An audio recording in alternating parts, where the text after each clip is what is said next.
Okay. Yes, hello and welcome to the Islander Final event.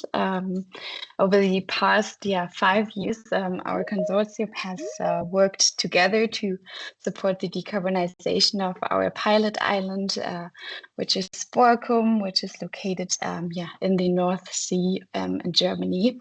My name is Carolina Haag and I'm from the Steinbeis Europazentrum. And me and my colleague, we were responsible for the communication, dissemination, and exploitation of the project. And yes, we are happy to have everyone here today. And yes, let's have a look at the agenda for today. So we'll begin by exploring more about Borkum's journey towards decarbonization before we then dive into the Islander project itself. So after a brief introduction of the project, we'll start presenting the different technologies and smart grid solutions implemented on the island. And after that, we will look at how these solutions can be replicated on other follower islands, helping to decarbonize energy systems across Europe. Before we start with the presentations, we'd love to get to know you a bit better. So to know where you're joining from and what you're hoping to learn today. So my colleague will now put in 2 short questions in the chat right now. So please maybe take 2 minutes to answer them. Yeah.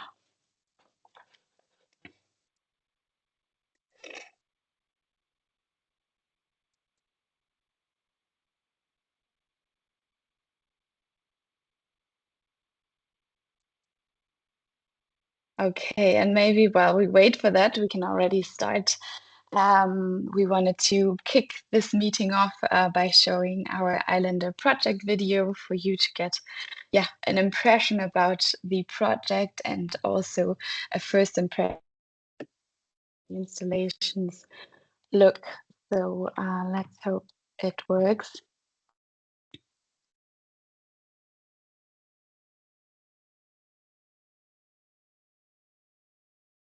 Oh.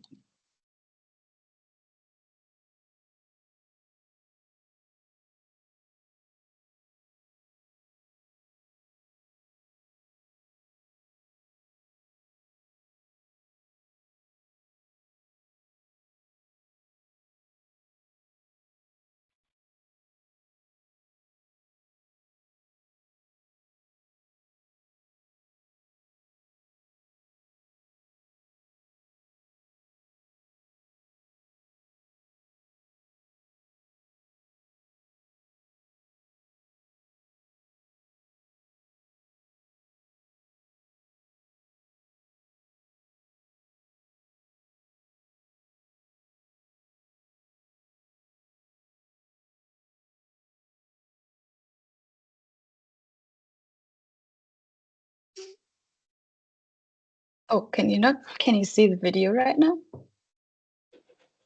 No. Oh no, I was playing the video the whole time. Okay, let's start again.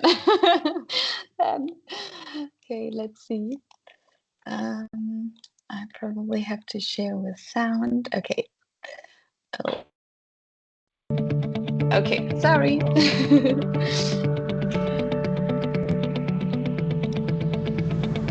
Europe has over 2,200 inhabited islands, all facing significant challenges.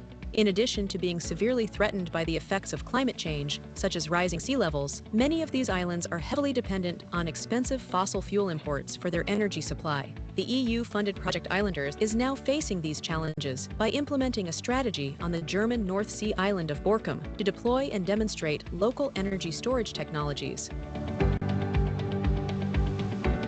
The Islander project is paving the way for the decarbonization of EU islands' energy systems by demonstrating smart grid solutions, combining renewable energy production with storage technologies in real-life settings, starting with the pilot island of Borkum, which has itself set the ambitious goal of becoming emission-free by 2030.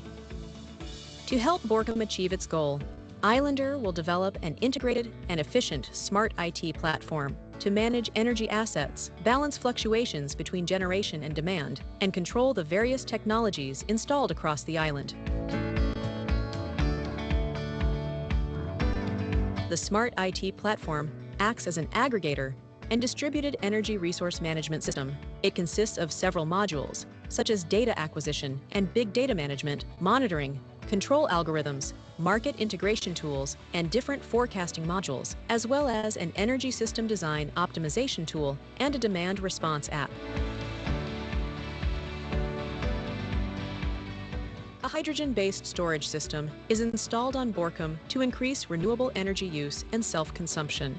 Excess electricity is converted into hydrogen via an electrolyzer, stored in a pressurized tank, and later converted back into electricity in a fuel cell.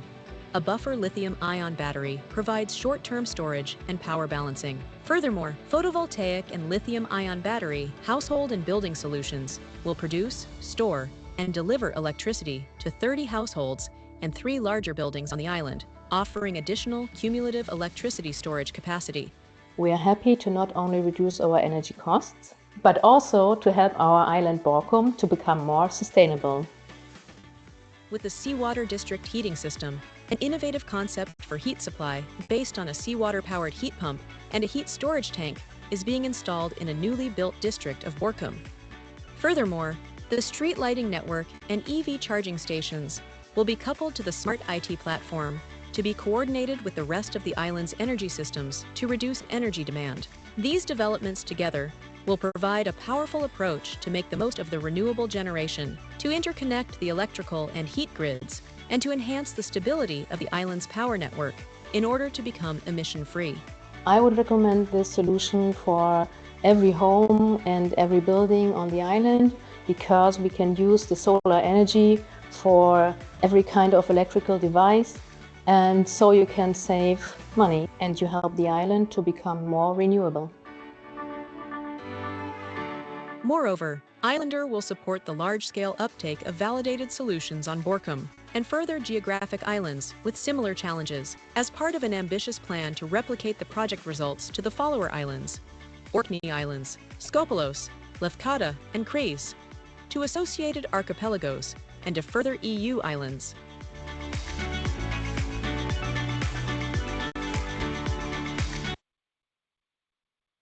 Okay.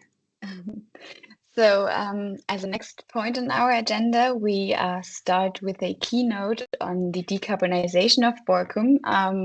This will hopefully help you get a better understanding of the island's energy transition in regards to its goals, challenges it has faced, and the plans for the future. And to guide us through this topic, I'm happy to welcome Olaf Luck, who is the head of renewable energies at the Nordsee Halbert Borkum GmbH, and he will give us an overview of Borkum's journey and share some insights. And if you have questions during the presentation, you can just post them in the chat, and otherwise you'll also get the chance to ask questions after we talk. So Olaf, you can start. Thank you very much, Karin. I will welcome you here now a little bit on Borkum to explain why we just wanted to be part of the project with our island. To have an oversee where is Borkum located. Is the island in the northwest area, the northern western area of Germany in the North Sea.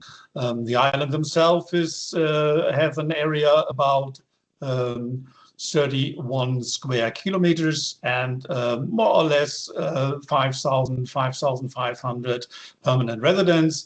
And during the tourist time, we just have added, and there are 25,000 tourists on the island.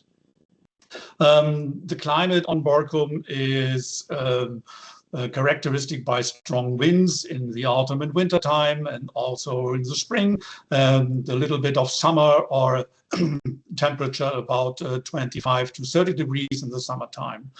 The yearly consumption of the electrical energy is about 30.6 gigawatt hours per year, and 130 gigawatt hours of heat per year. So the self-production of renewable energy on the island is more or less about nearly 40%, because we just have some wind turbines and solar plants, and also solar plants on the islands, or solar energy on the island. So the island themselves has foreseen for it to be becoming emission-free by 2030. Then why we don't want to do this, I will come to you on the next slides. Could you please go forward? Thank you. Please go one more forward. Yeah. So here you can see what is the challenge of the island. The island, and I think is more or less every island on the world, has particular valuable areas, so we need protection. Especially Borkum is the World Natural Heritage Site on the Waddenzee. So we just have to do carefully with our area on Borkum and round on Borkum too. So we just have some general behaviors for the challenges of Borkum, because we just have the global temperature rising, and with this also the sea level will rise, and also the weather extremes will become more and more. And for all this, we just have to do something about for our self-awareness in how do we do with energy. So would you please go one ahead, Carolyn? Thank you. So, and that's why we are just want to thought about it. Why just we came to the project. In 2012, there was a coal-fired power plant in Eemshaven, and Eemshaven is one of the harbors to get to Borkum. It's more or less Borkum's doorstep. And the Borkum citizens themselves, they were not very happy with to have a coal-fired plant in energy plant directly here on the island, because we are just thought we have for our area some dangers for everything. So we just have making headlines to it, and we just have activities against the coal-fired power plant.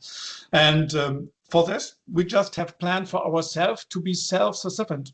And with this, we are just going not only on the island, and also to the German market, and also through the German press to be aware on Borkum. So, and in the mid of 2013, the Fraunhofer Institute in Freiburg became aware of it due to a press report of it.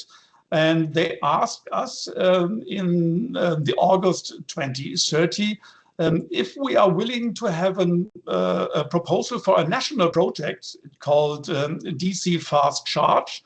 The DC Fast Charge project should be included a battery system with a fast charging station for buses and trucks. So we are just thought about it, and yes, we have said it could be a very, very nice chance for Borkum to have a little bit more climate free. So we just have to say, yes, we just want to go to it. But the proposal was sadly unsuccessful. So this project is not really, it has not been done. But on this side, Borkum was also further into other projects with the Fraunhofer Institute in Freiburg, and they're asking us if we want to be part of EU project with many partners of the EU, and they just said, are you willing to go a little bit ahead of it? Everything will be done on the island, and you should be part of it. At the first, we are just a little bit afraid of it, because the EU project at first for a little island, for a little municipal, is very, very strong. But we have said, yes, of course, we can do it, and we just want to try it. So we just became part of the first project. This is what the first project was, the Net Fission project, that also founded by the EU for the Horizon 2020 program. And it was in the meantime from 2015 to 2018. And it was a very successful project. It is more or less the past project for this project Islander, because we just had implemented more or less the same as in this project, but the technical readiness level of these plans wasn't by this technical readiness level by now. So we just had to build up a little bit more prototypes. So this project was very successful, and in the meantime, we just had another project. It was an Interreg project between Germany and the Netherlands. It called Project H2What. The Project H2What was a project which has headed almost the hydrogen system, and how islands could be using hydrogen in this area, in her area. On Borkum, it was foreseen to have the Borkum train station. The trains, or one train, should be switched to a hydrogen engine from diesel to hydrogen, but unsuccessful. Sadly, it was not done. But for this, we just have built up on the island fuel station of hydrogen for using hydrogen cars and also hydrogen trucks. And after this, or more or less in the meantime of this, we have also asked if it is possible to be part of this project for the Islander Horizon 2020. And we just have said, yes, of course, after the project Net Fission, it was the best step at next. We just want to be part of this project. Karin, could you be again? So yes. Thank you. So, but for the islands themselves, we have to see after these things with the coal-fired plant, and also now that there was a gas station in the North Sea, we just have to see how will the island go through all these things. So we just have some strategies found by the islands themselves. And one point was Borkum becomes sustainable, climate neutral, and emission free. And this goal was set for 2030. Could you please go ahead? And one step to become climate free is not only the electrical side, it's also the heating side of the island. So how do you want to change the gas or oil fuels to have the heating for all the citizens and all the houses on Borkum? It's the first time we just had some part, what I will explain after this in the project, to using the temperature of the North Sea for having a grid, a thermal grid on the island, a heating grid on the island. But in the meantime, we just have found another section for us, which is going on by now. We just want to try if it is possible to have indeed geothermal energy. The geologic underground beneath Borkum is so that there is Rotliegend sandstone is present under Borkum, and it is in a deep for 3,500 to 3,700 meters, with a thickness of more or less 250 to 300 meters. There was just foreseen a temperature of a water layer in it to have a temperature between more or less 125 and 123 degrees. And for this, we just want to drill holes through this sandstone formation. And we just want to have an extraction and injection point more or less 2,000, 3,000 meters distance, to have the possibility for changing the gas grid on the island to a heating grid on the island powered by geothermal energy. Could you please go ahead? Thank you. So this would be then a little bit an overseeing for it, what we are thinking about if everything is working. The first step is to have the deep geothermal energy. And with this, we just want to firing, and you can see it in the box side, is the district heating grid. We just have also a little district heating grid by now. And this would be connected to this district heating grid from the deep geothermal energy to using heating and hot water for houses and buildings. And after this, we just want to enhance this heating grid to have more or less all houses connected to this on the island.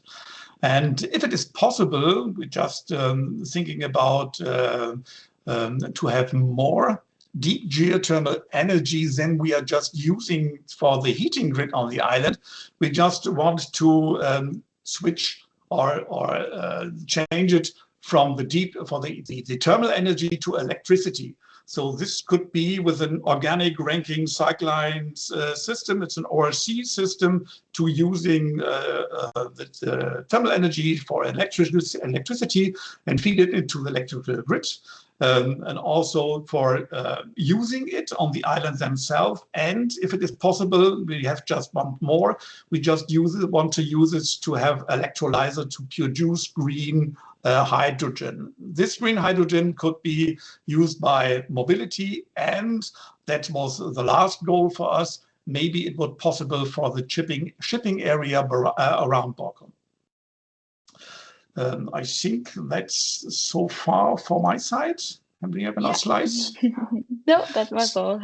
so that's all the goals on the island, and it's very, very strong to have all these goals fulfilled, especially in 2030.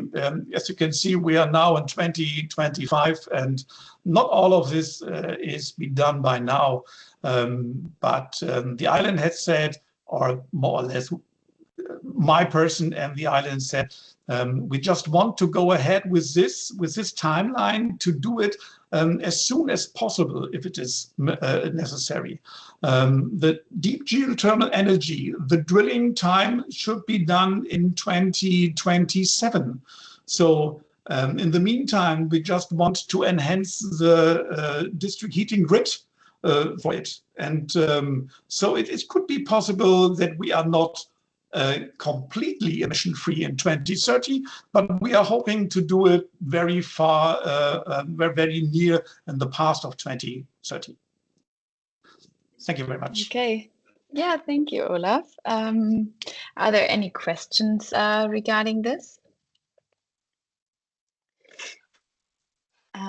Yeah, if not, we can continue. So now we've heard about Borkum's goals to decarbonize its energy system, as well as the different challenges they have faced and will face in the future. And now we'll take a closer look at how the Islander project has supported this energy transition. And to give us an overview, I will give the word to Alfredo from IESA, who's the project coordinator, and he will walk us through the project's approach and how it contributed to Borkum's decarbonization. Alfredo. Thank you, Caroline. Good morning, everyone. So, as Olaf said, the idea of this project is try to increase the level of decarbonization of Borkum in particular, for EU island in general. How we are going to do? The idea is to integrate different renewable energy solution with storage technology. When we mix both technologies, the idea is to have a software try to harmonize, try to orchestrate all the different activities. And also the idea is to increase the participation of the citizen in order to engage the people in this decarbonization process. To do so, the idea is to use different approaches, for example, the demand response technologies, and also try to increase the awareness of the importance of using renewable technologies.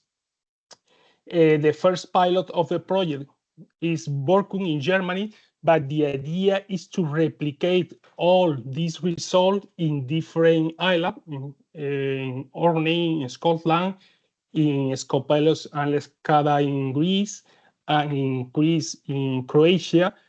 And to do this replication, the idea is to prepare different plans, trying to adapt the result in Borkum to the different characteristics, the different feature of each island. So we have prepared different replication plans, trying to adapt the result of Borkum to all these islands.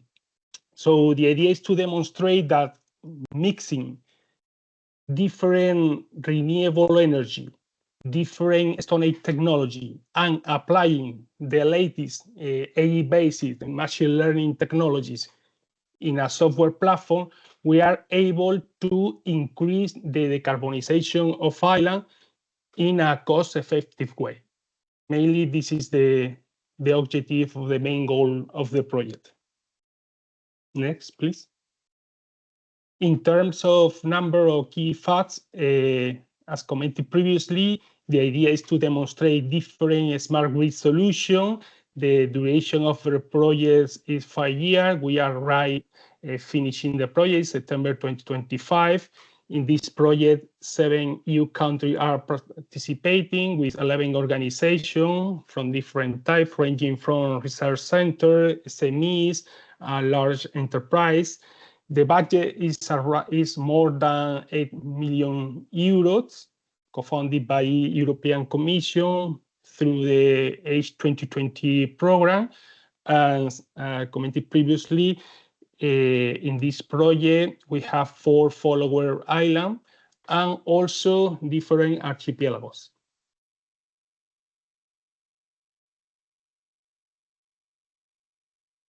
In this map, we can represent the different partners from Spain, from France, from Scotland, from Belgium, from Germany, from Croatia, and from Greece.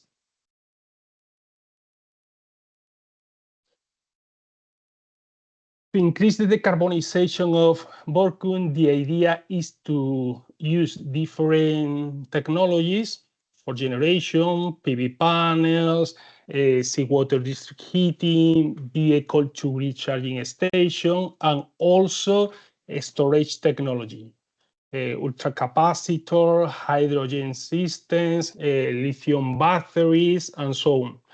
And all of these try to combine with already existing distributed energy resources on the island. For example, wind turbines, solar PV panels, and so on.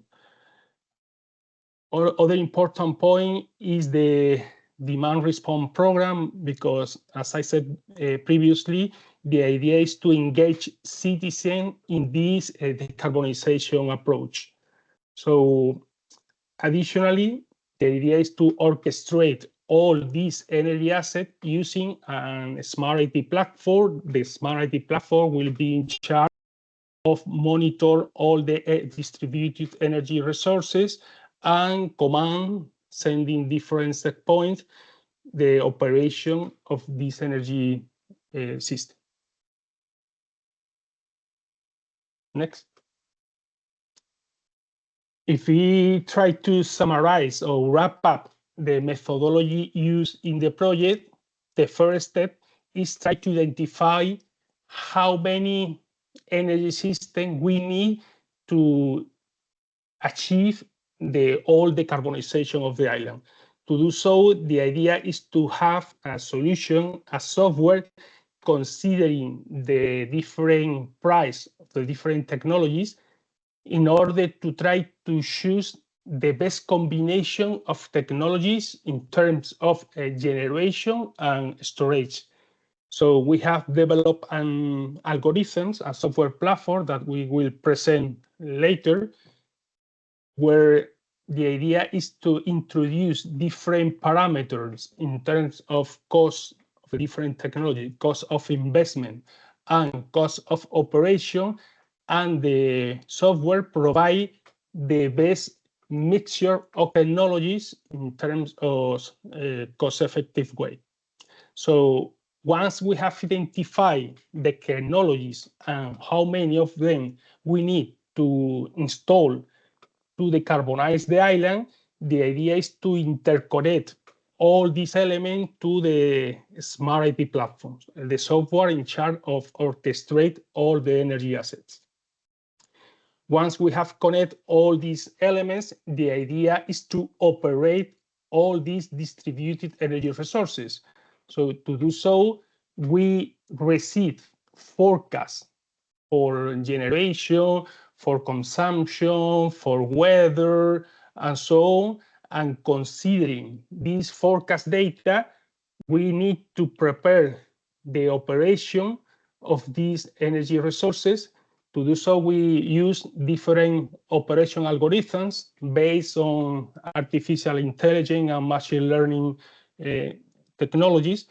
The idea is to send different set points to the energy asset in order to optimize the operation. So we have to consider the renewable generation, the storage capacity of a system, and considering all these elements, the idea is to try to use the more energy, renewable energy as possible. So as we will explain in more detail later, the idea is to use all these prediction, all these forecasts to try to operate the energy resource in the best way.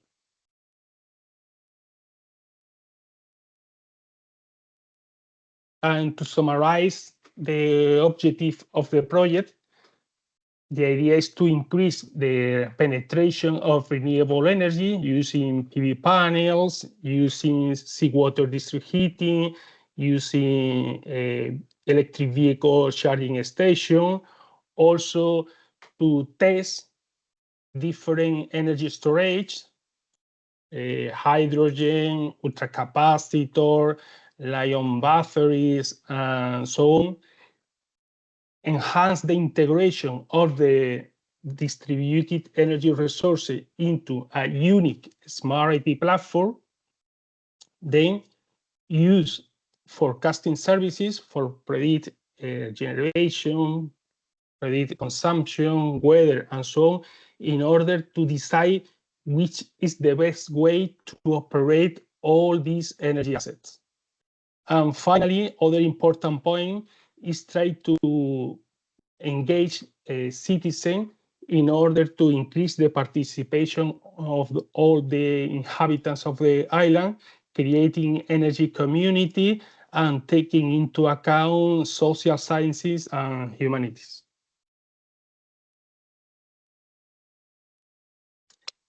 And this is mainly a summary of the project. We will go into detail of each energy system that we have deployed on the island. I don't know if is there any Thank you, question? Alfredo. Yeah, any questions? Okay, yeah, then as a next step, we will kind of dive deeper into the installations and the smart grid technologies that have been implemented on Borkum. So we will start with the hybrid energy storage systems. So this includes two key technologies, a hydrogen-based storage system and a hybrid system that combines lithium-ion batteries and ultracapacitors. And yes, to begin, we'll show you a short video that introduces the different components of the hydrogen storage system. So the goal of the system is to store renewable energy when there is excess production in the grid, and to then supply that energy during peak consumption periods. And yeah, this will help increase the self-consumption of renewable energy on Borkum. Yeah, the system is located right next to Borkum's harbor, where there's also a hydrogen refueling station already installed. And yeah, I think now when the video finishes, we will have Alejandro from IDENA who will share more details about the system. Yes, thank you, Caroline. So the first question that comes to mind is, why do we need hydrogen storage on Borkum? And well, Caroline also explained a little bit of the reasons why, and also was mentioned by Olaf before. But the main reason is that the energy profile of Borkum is quite different across seasons. So in one of the previous slides, you could see that the amount of, let's say, inhabitants in the island in winter was around 5,000, and in summer it was like 5 times more, almost 5 times more. So that means that during the summer, it is a touristic destination, so there is a lot of demand to cover. And on the opposite, during winter, there is a lot of excess of renewable energies coming from wind turbines.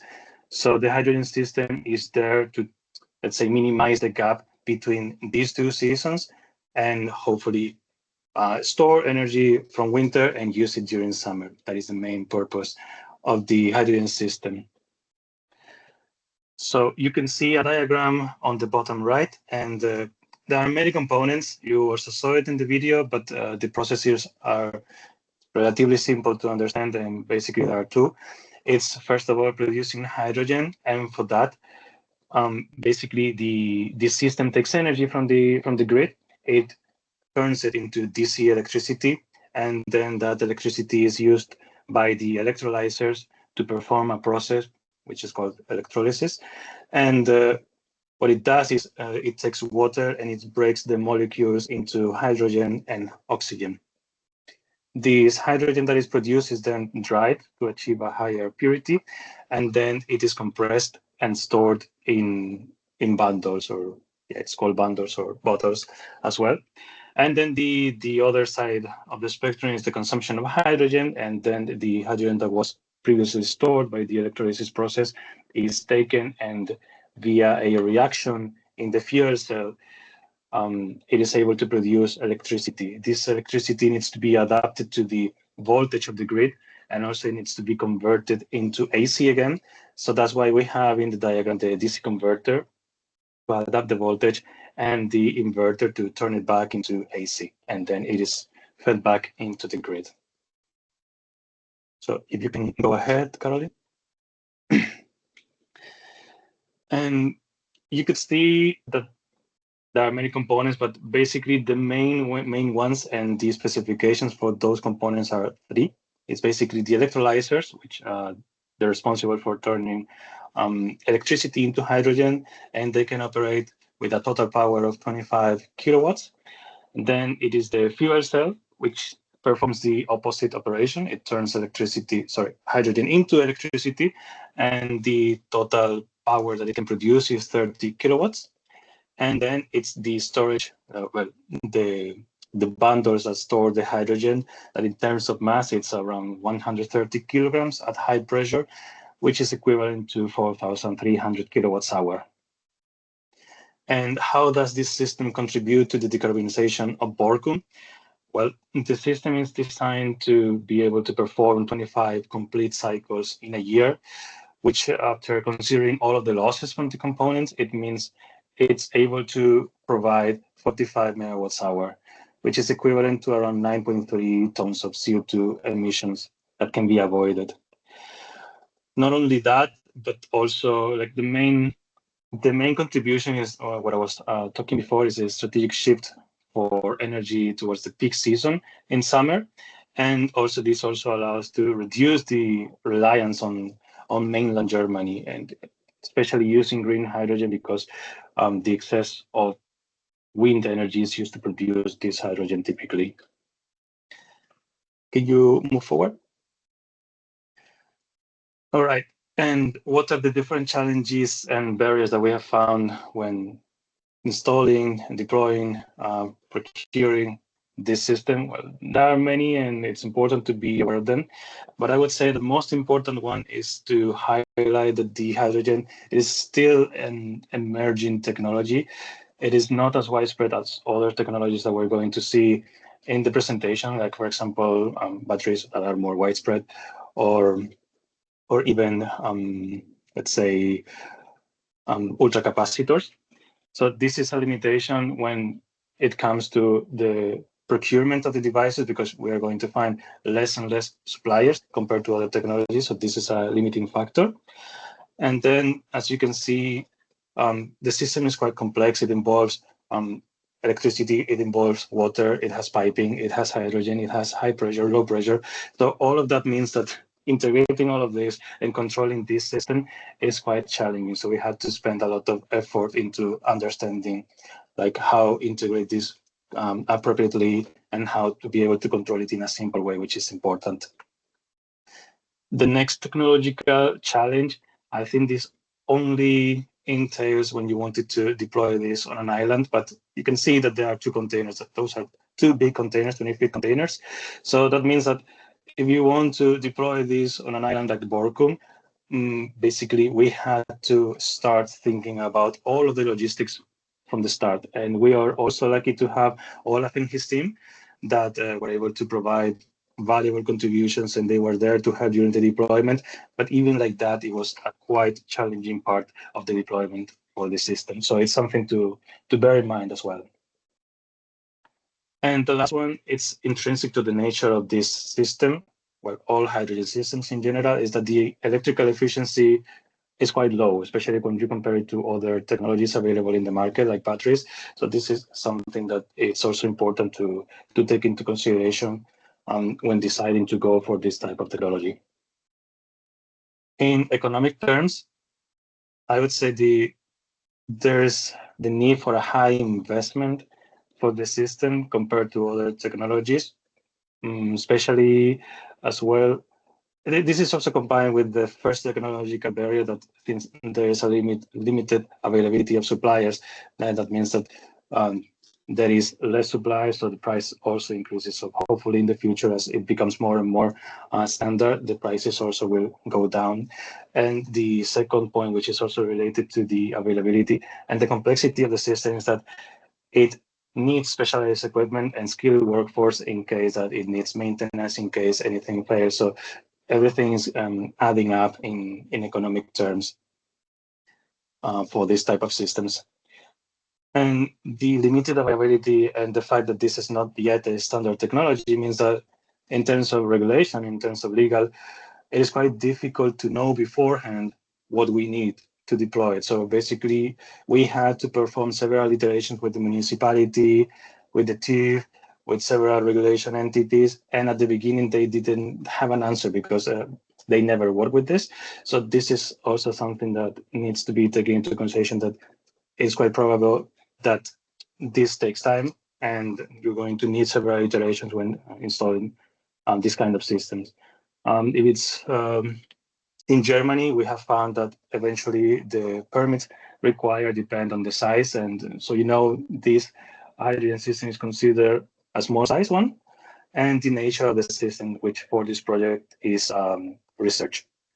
But in any other country or in any other circumstances, this is completely different. So it's something to take into consideration. Go ahead, please.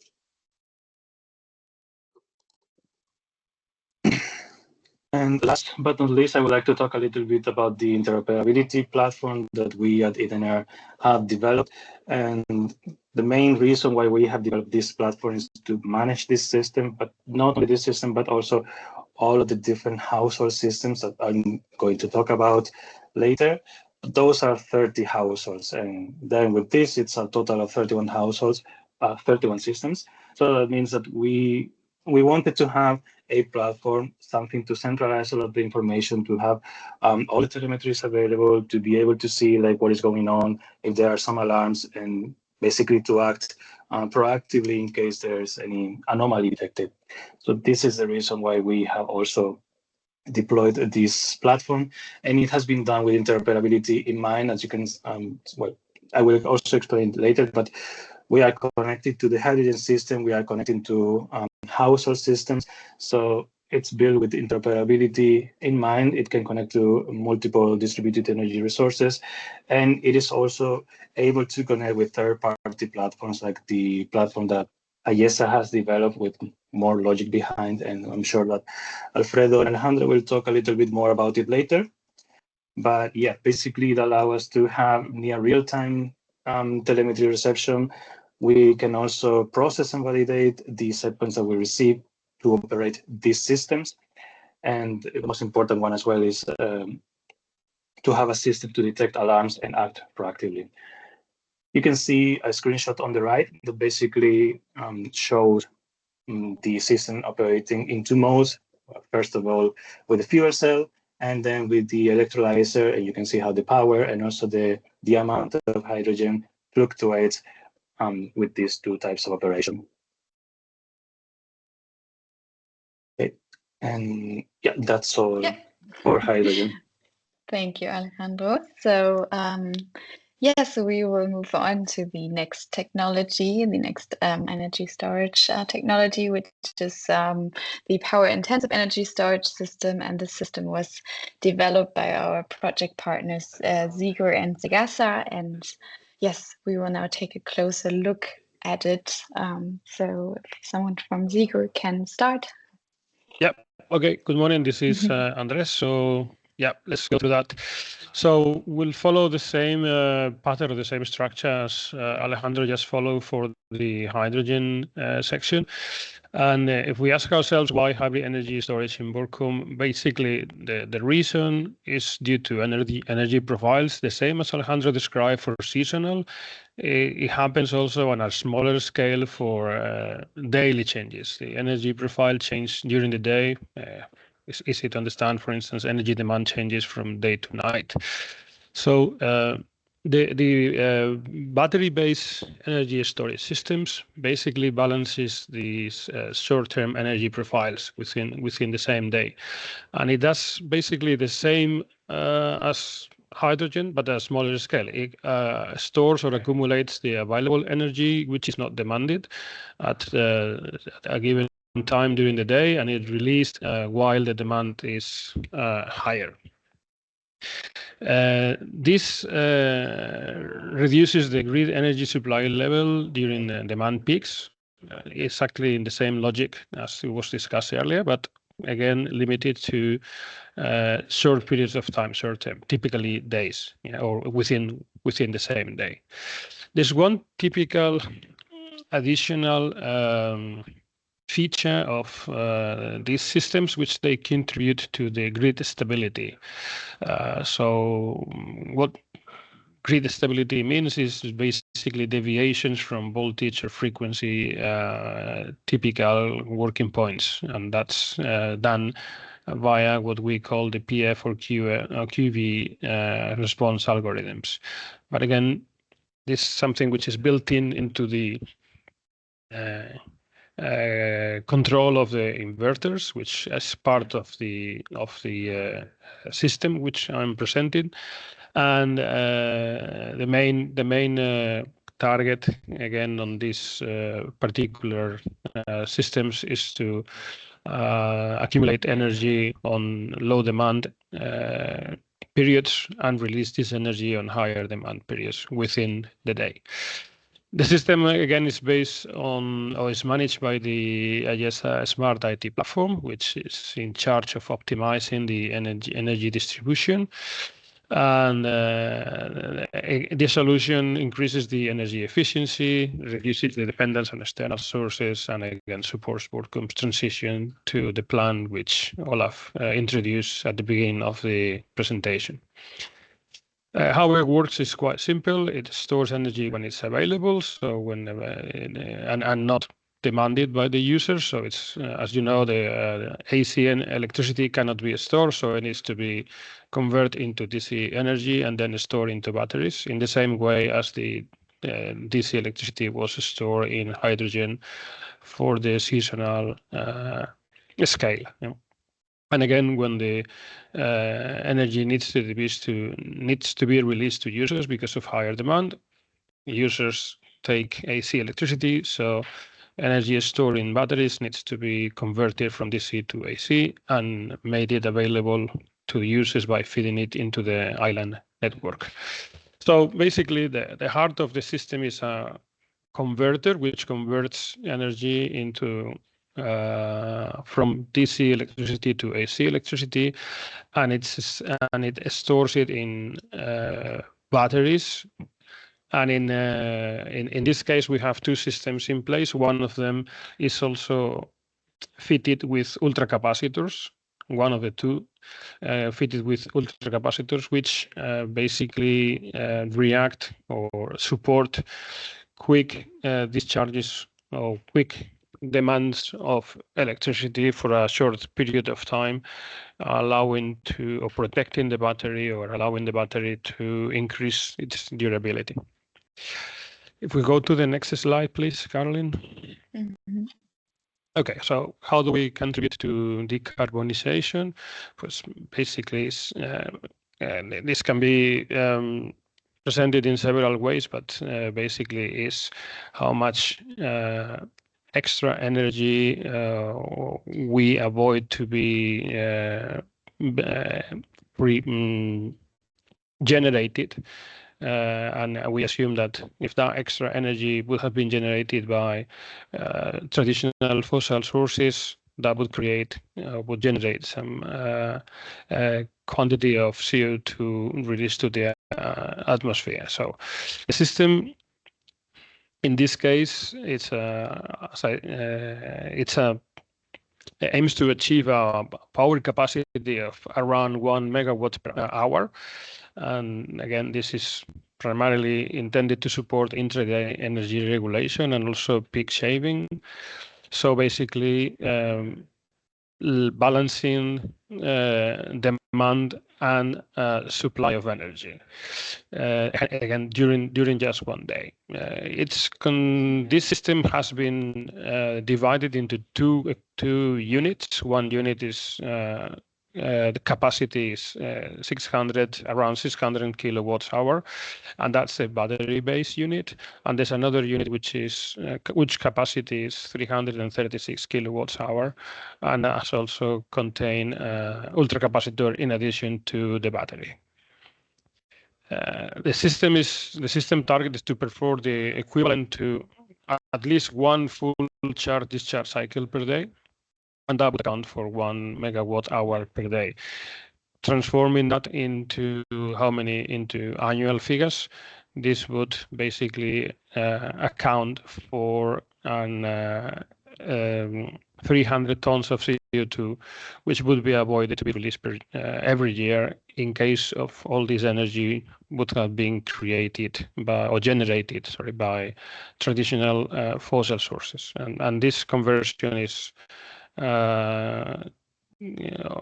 from energy into tons of CO2 is for this conversion I have used the Environmental Protection Agency of the US, which have a different estimate for each year, but it's always around, for 2024, it's around 0.8 tons per megawatt hour. If you're gonna go to the next slide, please. Yeah. This is basically a brief description of the system specifications. What I think is probably useful to understand is the two schematics, electrical schematics, which are at the bottom. So the one on the bottom left, you have the battery on the left corner of the box, and then the battery or the energy from the battery goes into the converter, which converts continuous or DC to alternative AC current, and this is injected to the grid. It's not injected directly because of several protection devices which have to go in between. So we have an insulating transformer in between, and we also have an input cabinet, which basically are safety requirements which are needed. But the main system, as I said, is the conversion of energy and the storage of energy in the battery. This is the simplest unit, and on the bottom right you have the unit which has the ultracapacitors, which basically is the same, but in the middle of this schematic you have the ultracaps, two of them, two systems, and each of those ultracaps can be connected directly, but they need to be connected via DC controllers. Yeah, so again, you need some electronics to fire the ultracaps when they are needed. Yeah. Both systems provide, or the main intention of both systems is to provide long-term storage. That's why we have the batteries. And the second system, having the ultracapacitors, also provides a fast energy response, which is basically looking after the battery life and making sure that the battery life, or contributing to the battery life being extended. Next slide, please, Caroline. Okay, this is just a bunch of technical specifications with some details, which I think there are technical details which I think we can go without. So go to next slide, please. Yeah, and this is also some technical details for the batteries of Cegasa. I think we have Cegasa on the call. Yep. Maybe they can call. They can talk through this better than I do. Yeah, sure. So Cegasa, we manufacture a storage system. We're a manufacturer of different storage systems, but our main business is the lithium-ion batteries for stationary applications. And for this project, we have developed this lithium storage system. As Andres explained, we have two different systems.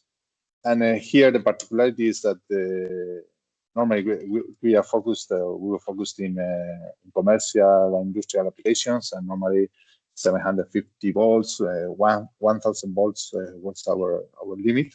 And for this project, we have developed a battery based in our modular system. As you can see, both systems are quite similar. We have a battery pack that we can serialize and we can parallelize it to reach the specifications of the project.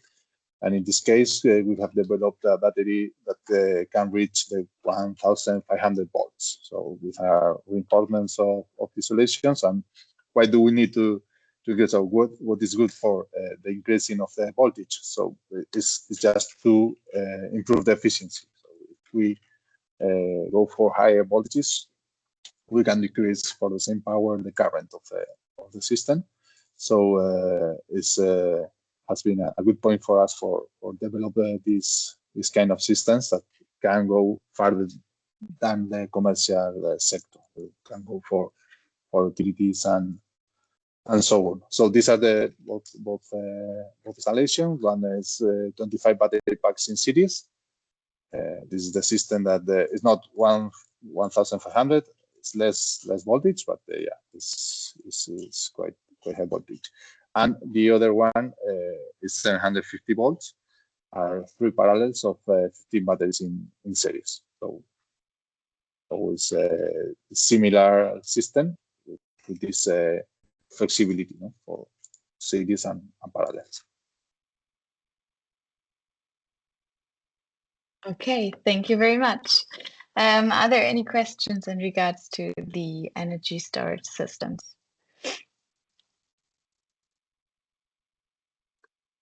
Okay, yeah, then let's continue with the next technology, the seawater district heating system installed on Borkum. Again, I have prepared a short video to give you a visual impression of how the system looks like on site. So this pilot system uses seawater from the North Sea as the primary heat source, and it then provides thermal energy for space heating and for domestic hot water. It currently supplies a 100-unit apartment complex on the island, and yeah, it was built into an old oil tank, which makes it look yeah, very unique, I think. And now Olaf will talk us through how the system works. Thank you, Carolyn. Yes, of course. It's located in an old oil tank, and it looks like a rusty industrial style internal of this oil tank. Because at the first we just thought we could use the oil tank as a thermal storage at whole system, but the costs are increasing so much high that we said, no, it's not possible to use the whole oil tank as a thermal storage. We just want to have all the system internal and build up a new storage. So why would we do a seawater district heating system on the island? That's what I said in the beginning. A little bit more challenge than the electricity challenge to have an emission-free island is the heating systems. The heating systems are 4 to 5 times more energy, but we have to switch to renewable energies. And at the first, we just thought about, just because before we are just going ahead to the deep geothermal system, we just said, why don't we use the energy of the North Sea water to have energy on the island? Because it's possible if you normally have a heat pump for one unit house. It's more or less no problem to have it, and to build up a district grid with feed in with energy. We just thought about it. Is it possible to use the North Sea water temperature? And it was the first thought about it was already before we just had the Islander project. And to build it up, the Islander project was the great opportunity for us. So we just see in the island Borkum, there is more or less now a way to see how will we reduce the gas, or how will we switch from gas to renewable energy. More or less some houses or individual units just be going ahead on their own heat pumps. So it is very decentralized. We are just thinking about from the North Sea Heimat Borkum GmbH. We just want to see, want to have a district heating grid and to feed in the heat. And we just want to use at the first time the North Sea energy. So using this, especially also using the electricity, the renewable energy from wind turbines or solar plants, it is a great potential for the island to get the switch from gas to renewable energy. For the seawater thermal, the thermal mass in the seawater district is consistent. It's inexhaustible with heat reservoir, because you have not only a small area where you can take the temperature out of it, because the water is always flowing. It's no problem to have new temperature on it. So it is very, very easy to use this energy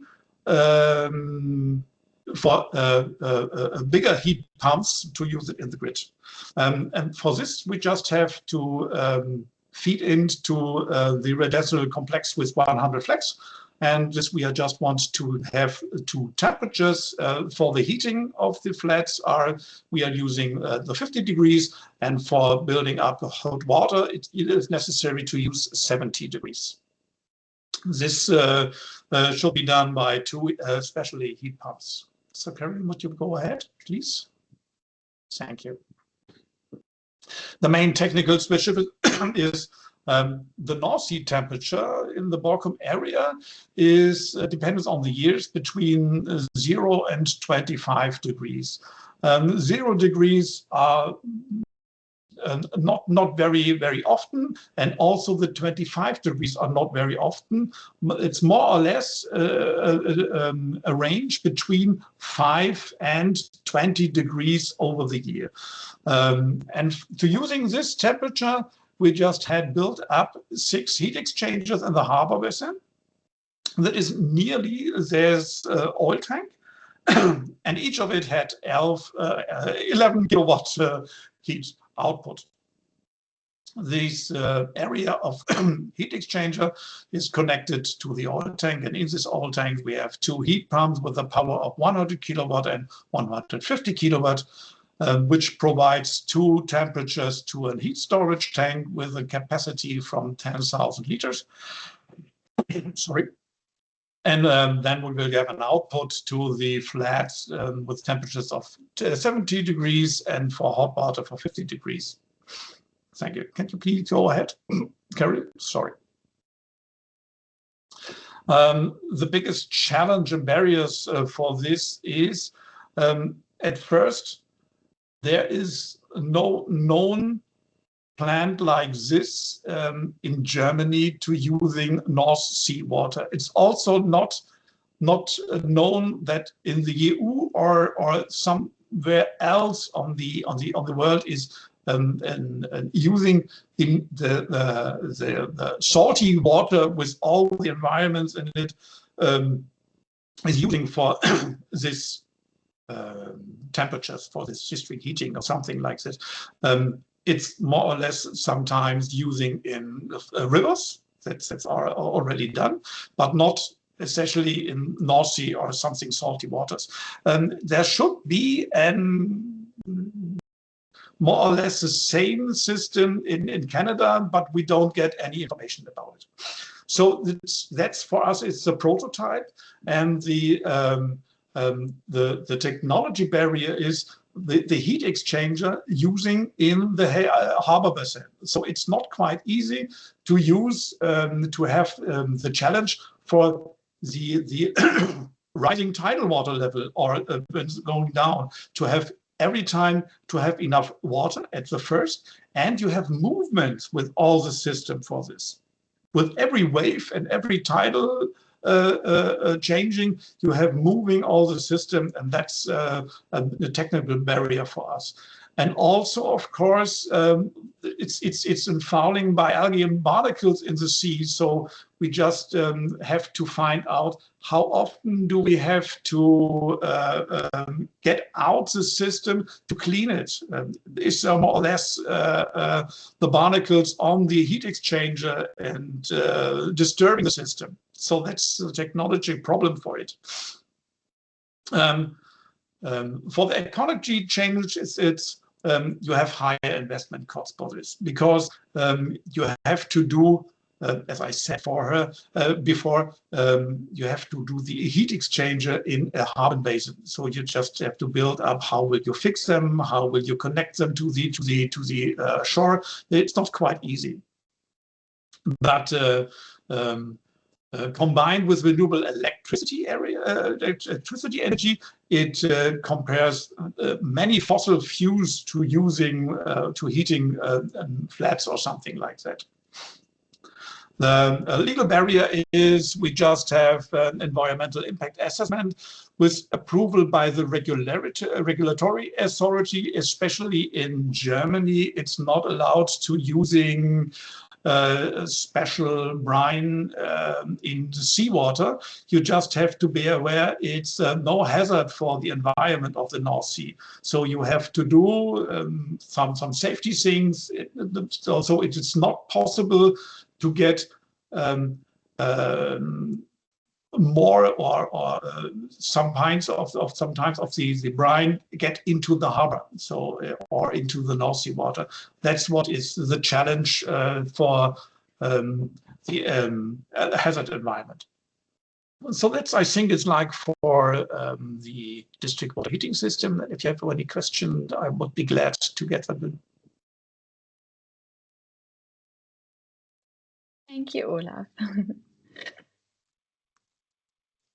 Okay, it looks like there are no questions. Yeah, then let's continue with the distributed energy sources on Borkum, which include household and building level prosumer solutions. And in this video, you'll see the household solutions where rooftop PV panels are combined with a storage system in different residential buildings. These solutions were installed in total in 30 homes across the island. And in addition, our partner IESA developed a demand response app designed to empower these households to participate in demand response and help improve the system flexibility and efficiency. So now I'll hand over at first to Alejandro, to Edener, who will share more details about the solution. Yes, thank you, Caroline. Okay, so in this case, we're going to talk something completely different to hydrogen. We're going to talk about RES household. And RES, what it means is a fancy word for renewable energy sources coupled with small-scale storage systems, so basically PVs plus batteries. But that's much easier. And why do we have this kind of systems in Borkum? The main reason is because we wanted to allow citizens to be more self-sufficient and reduce their dependency on the grid. And we look at it on a macro level as well. The more people that adopt these kind of systems, the less demand we need to provide to these citizens, and therefore the island also reduces their dependence on the mainland Germany imports as well.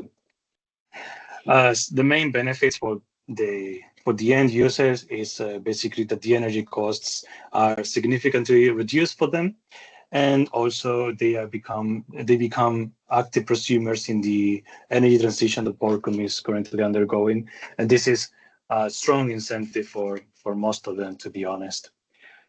And yeah, you can see a schematic of the system on the bottom right, and it's a little bit simpler than the hydrogen.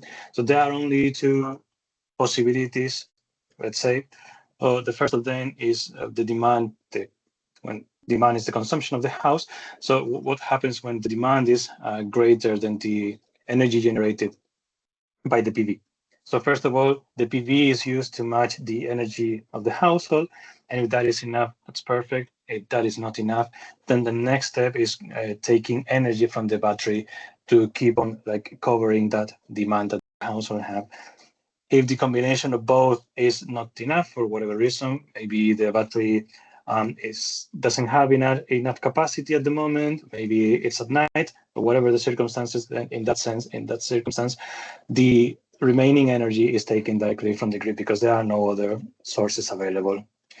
And then the other way around, what happens when the generation is greater than the demand? It's similar in the sense that, first of all, the energy generated by the PV is going to be used to cover the demand of the house. And then the extra energy after this is going to be used to charge the battery. If the battery is charged at full capacity, then the excess of energy is fed into the grid. That's the operation of the system. And you can see here the main technical specifications. Basically, we have a solar PV accounting for 4 kilowatt peak, and the battery storage is 13.5 kilowatt hour, and the battery is a lithium battery. When we combine all of the households, so we have 30, we have 120 kilowatt peak and 240 kilowatt hour of storage that is available in the island. And how does this contribute to the decarbonization? Well, we have seen that the annual production per house is approximately 4 megawatt hours. This depends on the household, and obviously during summer there is much more production than during winter, but this is, let's say, the average that we have seen. And that means that when we aggregate all of the energy produced, is around 120 megawatts hour for all the households, which is approximately 25 tons of CO2 emissions that can be avoided in a year.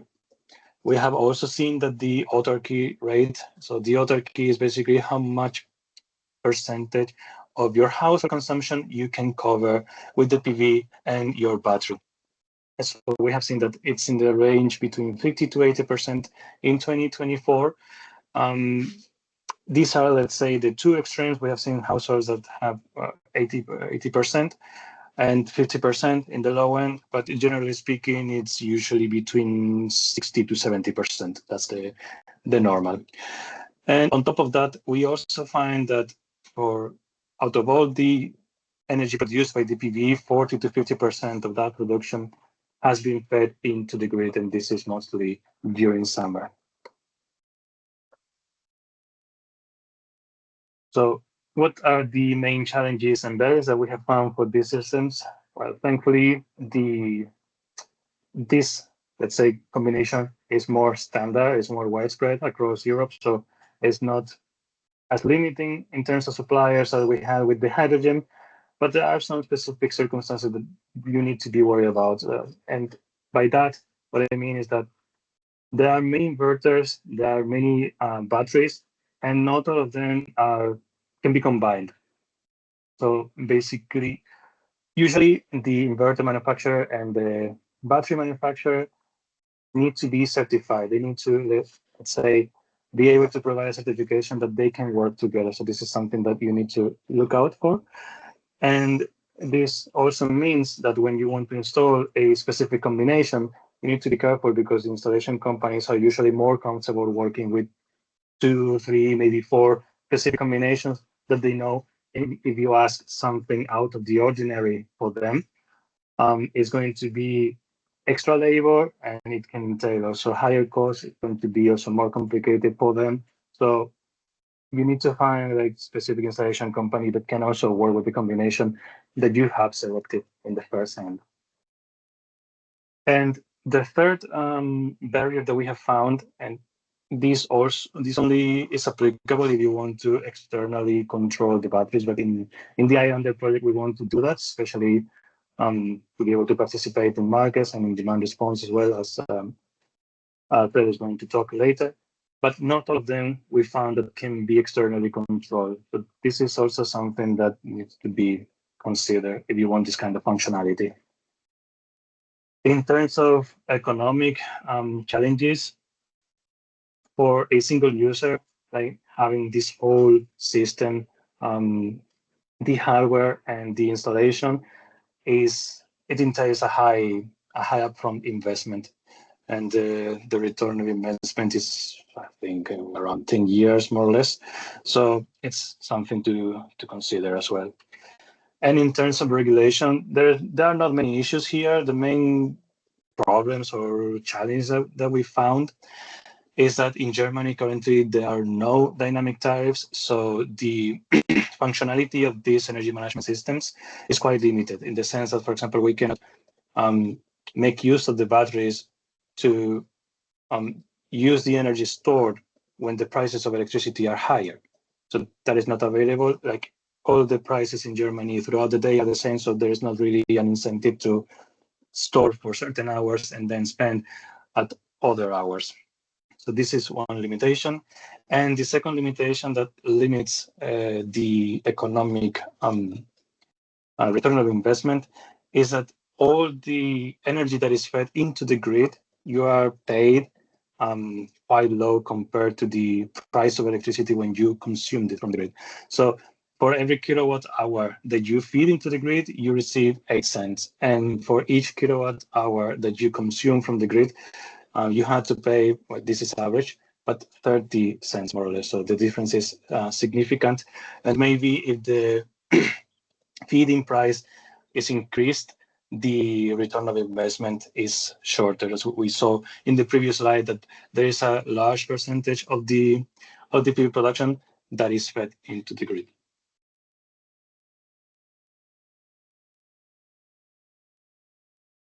Okay, I see one of the questions. I will finish this slide and I will see. And here you can see as well the same interoperability platform. And I think that this is where you see that it makes more sense than in the hydrogen system because we have more systems. So you can see in the screenshot on the upper part that we have every one of those rows is a specific household. And then we have dashboards, and we are able to access the different telemetries for them as well. So this is where it comes very handy to have this centralized platform to manage all of the systems. The rest is the same. It has the same capabilities. So yeah, there is not much difference here. All right, and I saw there was one question about the return of investment, and I think that at the moment it's around 10 years or so. I don't know. Of course, it depends on the market. It depends on the specific specifications of the system and the power of the PV panels that you have installed, the batteries as well. But this is what we calculated at the beginning of the project, and I'm sure that this has changed throughout the years. Yeah, I have to say here that the lithium batteries has decreased the price quite a lot in these few years. So probably the return is lower than you have calculated in first instance. Yeah, because the battery is quite high high weight in the price of the system. And also the inverters that go with the batteries are also more expensive than the inverters that go just with the PV panels. Yeah, also the inverters has decreased because of the Asiatic pressure. So all the system has decreased the price quite a lot.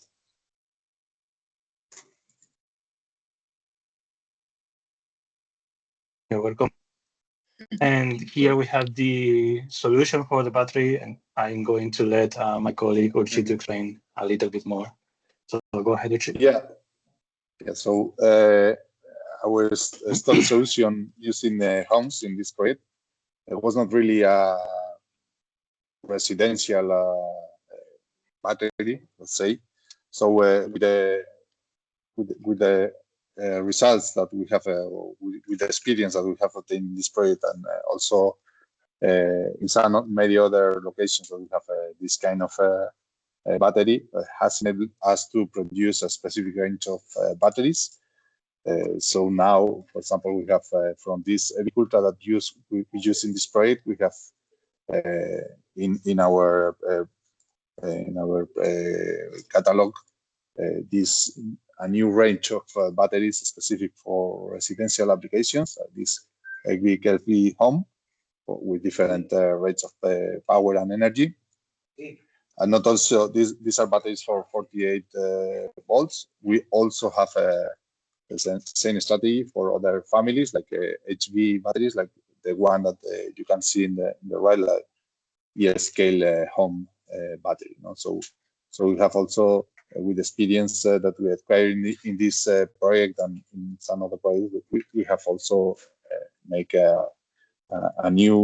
have developed a new batteries specific for home applications. Okay, yeah, thank you to both of you for the presentations. And I think we'll continue right away with Ayesa giving us some details on the demand response app that was developed for the households.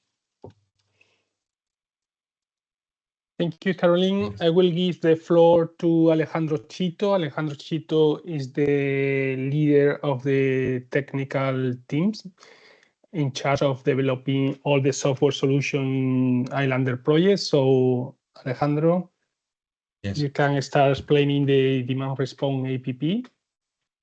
Okay. Good morning, everyone. Okay. On islands like Borkum, electricity demand peaks often for reliance on imported fossil power. Our app empowers citizens to actively participate in demand response programs.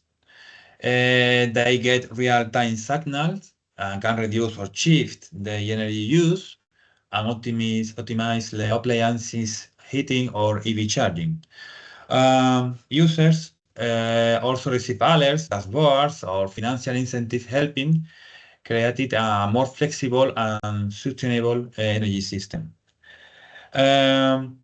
In the slide, you can see the login screen the APP that we are creating to demand response. So a user can discharge this application from the main markets. May start to working on this APP. Okay. Can you move forward, please, Caroline? Okay. What is the impact? This APP reduces reliance on imported fossil electricity during the peak times and helps align demand with renewable generation like solar and wind. When widely adopted, we think it could peak load about around 10% and save around 1 gigawatt hour of fossil electricity, avoiding more or less 500 tons of CO2. Yeah. It also strengthens citizen engagement, okay? Making the energy transition tangible on the household level. For example, in this screen, you can see where a demand response event is launched. A user can see when it's going to start, the duration, what is the max consumption power we expect to complete. Okay. Can you move forward? Go ahead. Okay. The key challenge include ensuring ongoing user engagement and maintaining data privacy and GDPR compliance, and achieving technical interoperability across devices. We've learned that clear incentive, a simple and intuitive interface, and engagement campaign are crucial for adoption. Looking ahead, the APP could expand to other EU islands. Okay? Integrate with local energy communities and peer-to-peer trading, link with EV charging, home batteries, offering a clever model for EU-wide demand response programs. Okay. You can see in the screen what's the KPIs we are showing in our APP. For example, you can see the consumption, max consumption, daily max consumption, your deviation as we expect, and other KPIs we can show in the APP. Okay. Okay, that's all in the slide. Can you move on the it's the building. I think I hand over to. I don't know if we can show a video of the demand response APP. Okay.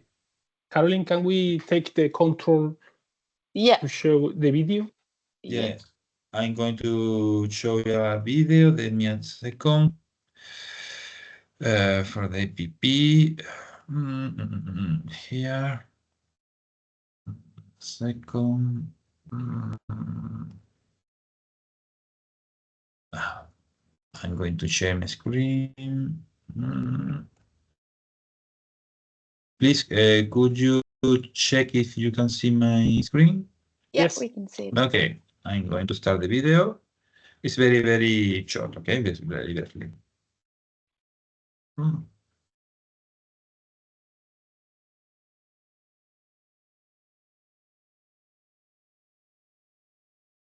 A real-time demonstration that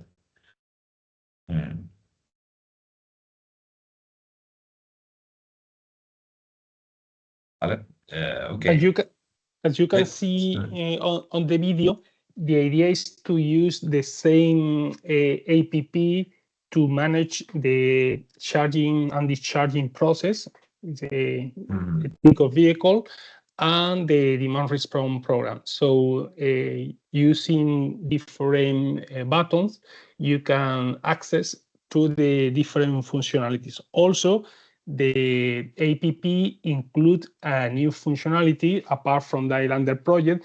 We have included another functionality trying to use the car sharing process. So the idea is to share your car with other people, trying to reduce the consumption of fossil fuels combining different trips. So in the same, as I said, in the same APP, we have included 3 different functionalities: charging and discharging electric vehicle, car sharing process, and demand response. Okay. Thank you very much, both of you. And then we'll continue. Let me see if the video works. Yeah. So in addition to the household solutions, 3 larger buildings on Borkum were also equipped with prosumer technologies. Yeah, these systems are also combined with rooftop PV panels and battery storage to support the local energy generation. And yes, our project partners from Ziegler and Segasa will present the solution in more detail now. Okay, so thank you again. This is Andres once more. With regards to buildings, this is basically, conceptually, this is the older brother of the houses. Yeah, it's the same system, but it's a larger power scale. So we were seeing before when Alejandro was giving the presentation that houses were in the power scale of 4 kilowatts per house. Buildings are in the area of 16 kilowatts, but it's conceptually, again, it's the same thing. So why building solutions in Borkum is exactly for the same reasons as houses. It reduces the dependency of the grid and also means savings in energy costs. You know?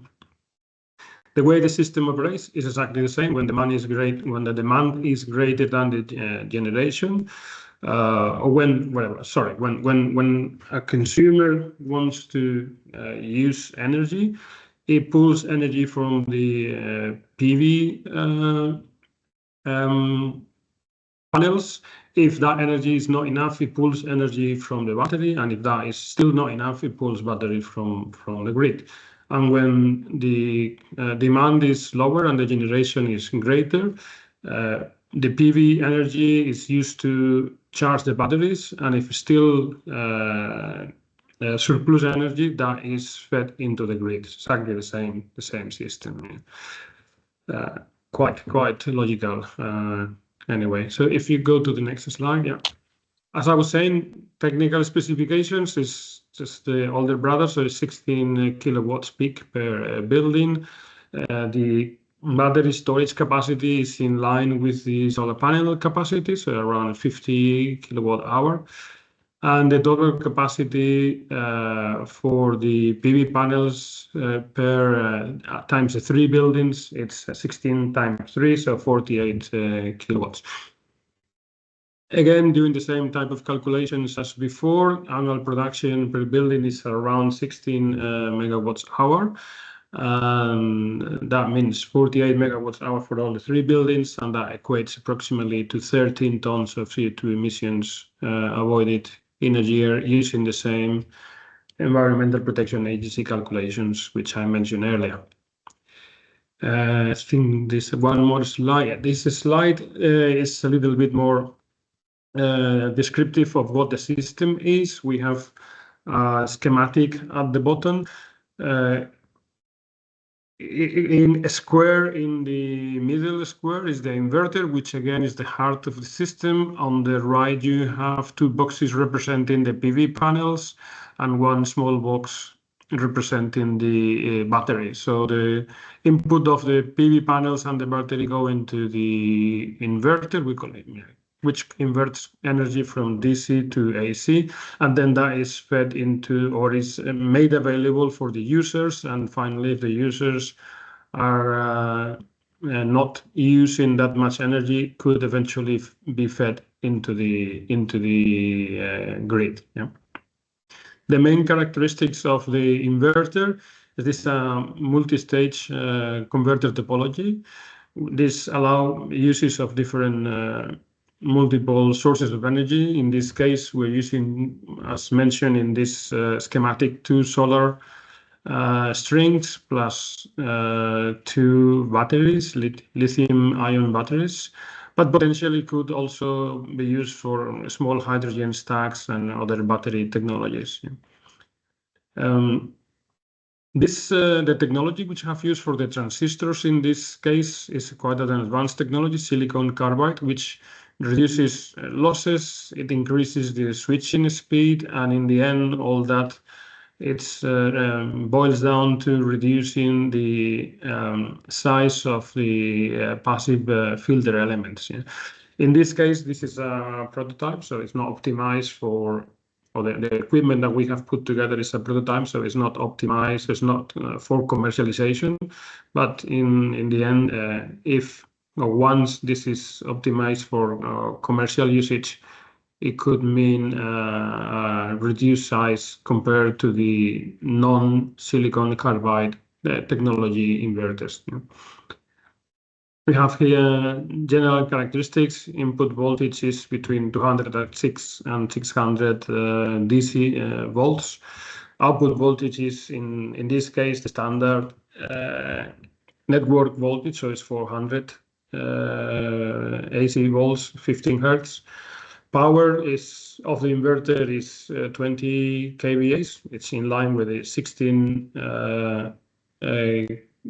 kilowatts used for the PV panels, and the conversion efficiency of these devices is always very high, in the region of 97%. We have a couple of pictures on the right of what's the inverter like. It's a cabinet, which you can see at the bottom, and you can see some of the electronics on the top picture. Next slide, Caroline, please. Okay, again, this is for Urtsi perhaps to say a few words about the batteries, although I think it's very similar to. Thank you. Yeah, thank you, Andres. Yeah, this battery follows the same philosophy, the scalability and flexibility used in the substation, and are the same modules. But we have put it 6 modules in cities just to reach the specification. So this battery, ultimately, they can be adapted for different specifications, adapting to the needs of the network and limitations of the inverter, the voltage range of the inverter. So this is we have installed three of these systems in three buildings. So this is one of them, and this is a 288 DC voltage rated system with 50 kilowatts hour. But of course, we have this flexibility to increase the energy if in case of you need to make an upgrade of the system. So yeah, that's it.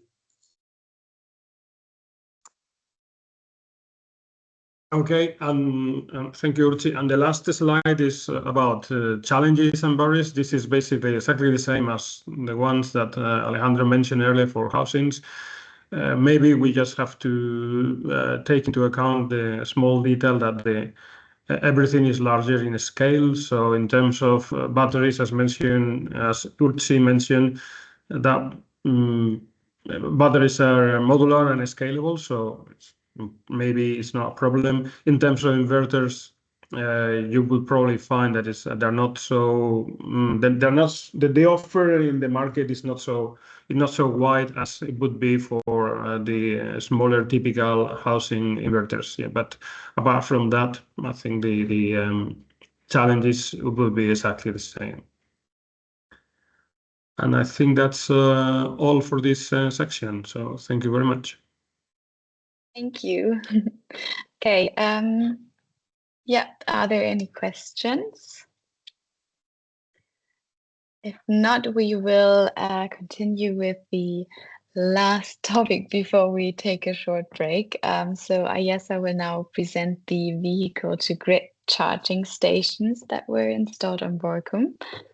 I don't know, Alfredo or Alejandro, who will have the presentation. Yeah. Mm-hmm. Yes. Okay.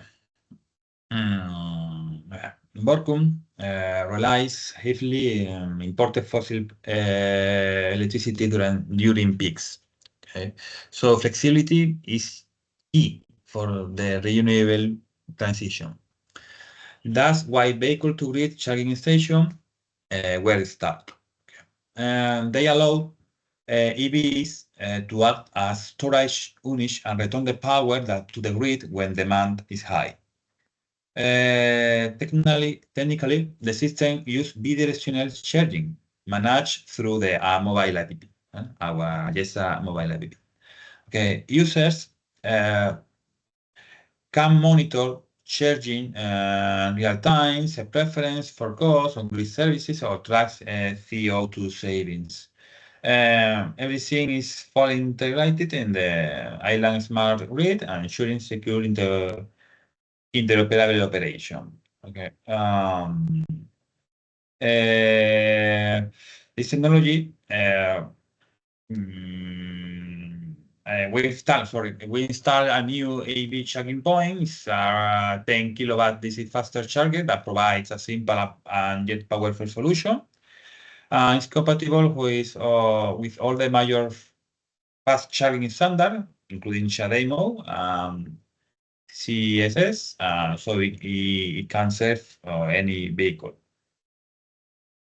Okay, you can see an image for the charging unit that is installed in Borkum Island, and some of the screen of the charging software. Okay, you can go ahead. Okay. How contribute this technology? Provides a key contribution for the grid stability by offering flexibility services. This means we can actively align EV charging with renewable energy production peaks, making our energy consumption more efficient and sustainable. Okay. This approach helps us optimize energy and use and reduce cost, while supporting a greener power grid. About the impact, what is the impact? Okay, we think HV2G enabled vehicle can contribute up to 10 kilowatt hour flexibility to the grid. So if we have around 50 EVs, we can achieve substantial results. 250 tons, 15 of annual energy shifting, avoidance of 200 tons of CO2, or increase the local renewable energy utilization during peak times. In the picture, you can see some slides of the SITP web operator, where a technical user can see the session, the charging and discharging session, and the detail for every session. Okay. Yes, I think it's all in this slide. We can go ahead. Okay. Our solution is based on smart V2G charging stations and allows safe two-way energy transfers, combined with a mobile app to give a user full control. Okay. This app provides real-time monitoring of battery status, costs, and savings, and notify the user when a grid support is needed. Of course, there are challenges. We need to motivate citizens and change habits. Regularly, frameworks for V2G are still evolving. We face technical barriers with interoperability across the EV brands and grid codes. What we have learned? Okay. We've learned that the simplicity and a user-friendly design are essential for adoption. Demonstration play a key role in building awareness and trust. Overall, V2G shows great potential to be replicated on other EU islands, supporting the islander strategy. Okay. It can even incentivize more people to adopt the EV, accelerating both clean transport and sustainable energy systems. See, you can see some picture, a screenshot for the APP. I think in briefly, I'm going to share a video. So how it works, okay? This APP. Oh, the settings. Okay. Okay, I'm going to share the video. My window, I'm going to play. Okay. So now. First, user type its credential. So if you have the permission necessary, you can choose between the APPDR or the charging and discharging EV IPP. So in this case, we check in this point. First, you can see a satellite view for island Borkum, and you can see what's the unit charging system available from your profile. Previously, a user should type what kind of a car has, so we can know the type of the vehicle, if you use a CHAdeMO connector or a CSS connector, so we can know with information which available, which unit charge available for each car.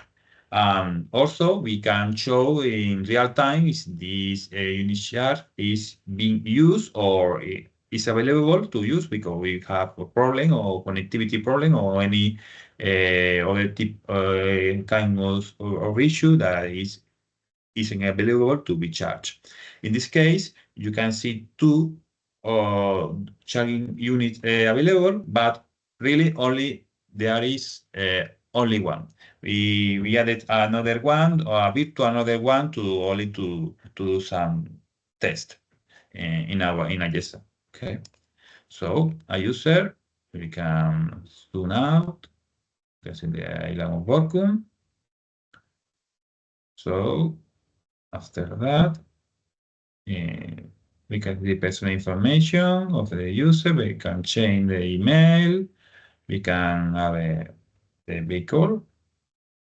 A user can have one or more. Why not? Okay. Or can see later historical sessions and see the details or every time it's changing. Okay.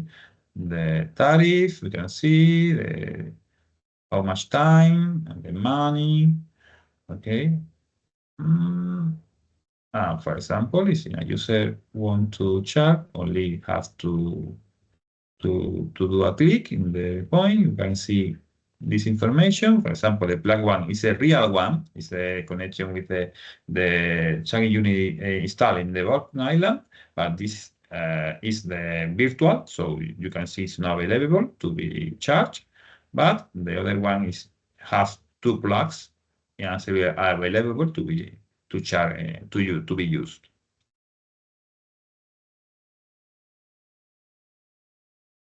Here you can see the tariff, the energy tariff. You can see what's the money. Okay. So in this phase, you just imagine you are in your near of the charging unit and it's available two plugs. So please choose which of them do you want to use. Okay. This one, sorry, the first is the A type and the second one is the other type. So the Asian type and the European and American type. So that's all because it's very, we can simulate a real session, but I take some, give me a second, some images that you can see in your APP when starting a session charge. For example, you can see sorry, it's in Spanish, sorry, but you can see the time speed of charging, the consume energy, the time to the time, what's the cost of your charging, the state of the battery, the slot. Okay, you can minimize this session. You can see in all the time the progress of the session, and you can finalize the charging the session every moment. Okay, I think that's all. And I don't know if you have any question for that APP, or you want to any doubts about it? Oh, no? Okay. Okay. Yeah, thank you very much for the presentation. Then we'll now take a 10-minute break so you can take a coffee or stretch your legs, and then we'll be back at 11:30. And if you have any questions in the meantime, you can just put them in the chat and we'll address them after the break. So see you back in 10 minutes. Okay, thank you. Bye. Thank you.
Okay, I hope everyone's back from the break. Yeah, let's continue with the Islander Final event. So after exploring the different technologies and installations on Borkum, we'll now shift our focus to the software solutions developed with the project. So this includes the Smart IT platform and, oh, sorry, too early.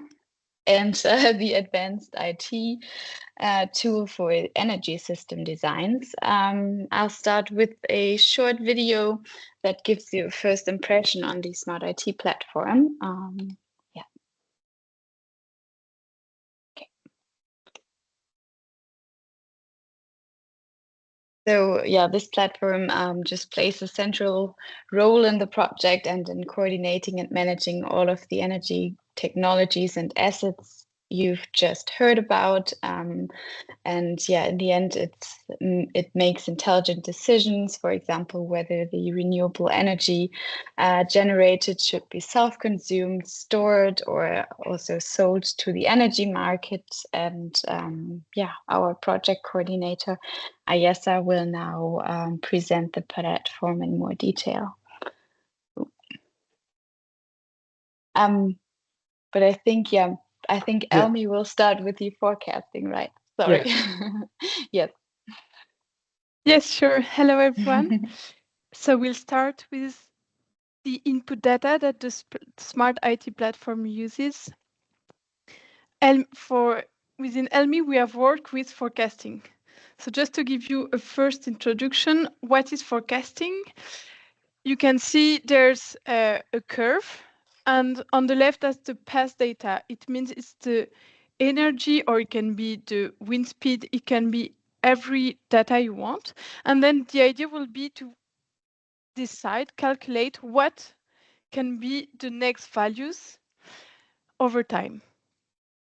Can you pass the slide, please? So for the project, 6 models have been developed. There is 2 models at individual site, so the individual consumption forecast and individual production forecasts. There is also a weather forecast that has been developed that is an input data for all the other forecasts. There is a global part, a global consumption forecast, and a global production forecast. And finally, the price forecast that is used to decide whether or not sell the energy to the market or consume it, what is the best optimization. And the overall objective of all this forecast is to help the Smart IT platform better optimize the electricity. And granularity of all those forecasts is 1 hour, and the horizon is 48 hours. Can change the slide, please. Right. Thanks. So how does it work, a forecast? There's in our cloud, we store a lot of data that can be weather data, load curves, temperature, wind, speed, etc. Then there's a lot of work on data pre-process, quality check, also to convert it to operational version, and also filling missing values. Then there is a model. The model can be either a machine learning model, but it can also be easier model like physical model, for example, for photovoltaic or wind generation. And finally, there's data post-processing, and again, quality track and filling missing values. After that, all the data is saved in our database, and then it is sent to the Smart IT platform every day so that it can be used directly. Can you pass to the next one, please? So to finish with the forecasting models, we didn't want to make a lot of result values, but just to give you an idea of how it looks like. So every day we compute the forecasted data. For example, here it's a load curve of consumption at an individual level. And we compare the realized data afterwards with the forecasted data, and we then can improve the model to ensure they are the closest possible. And that's it for the forecasting data. Thank you. Thank you, Elodie.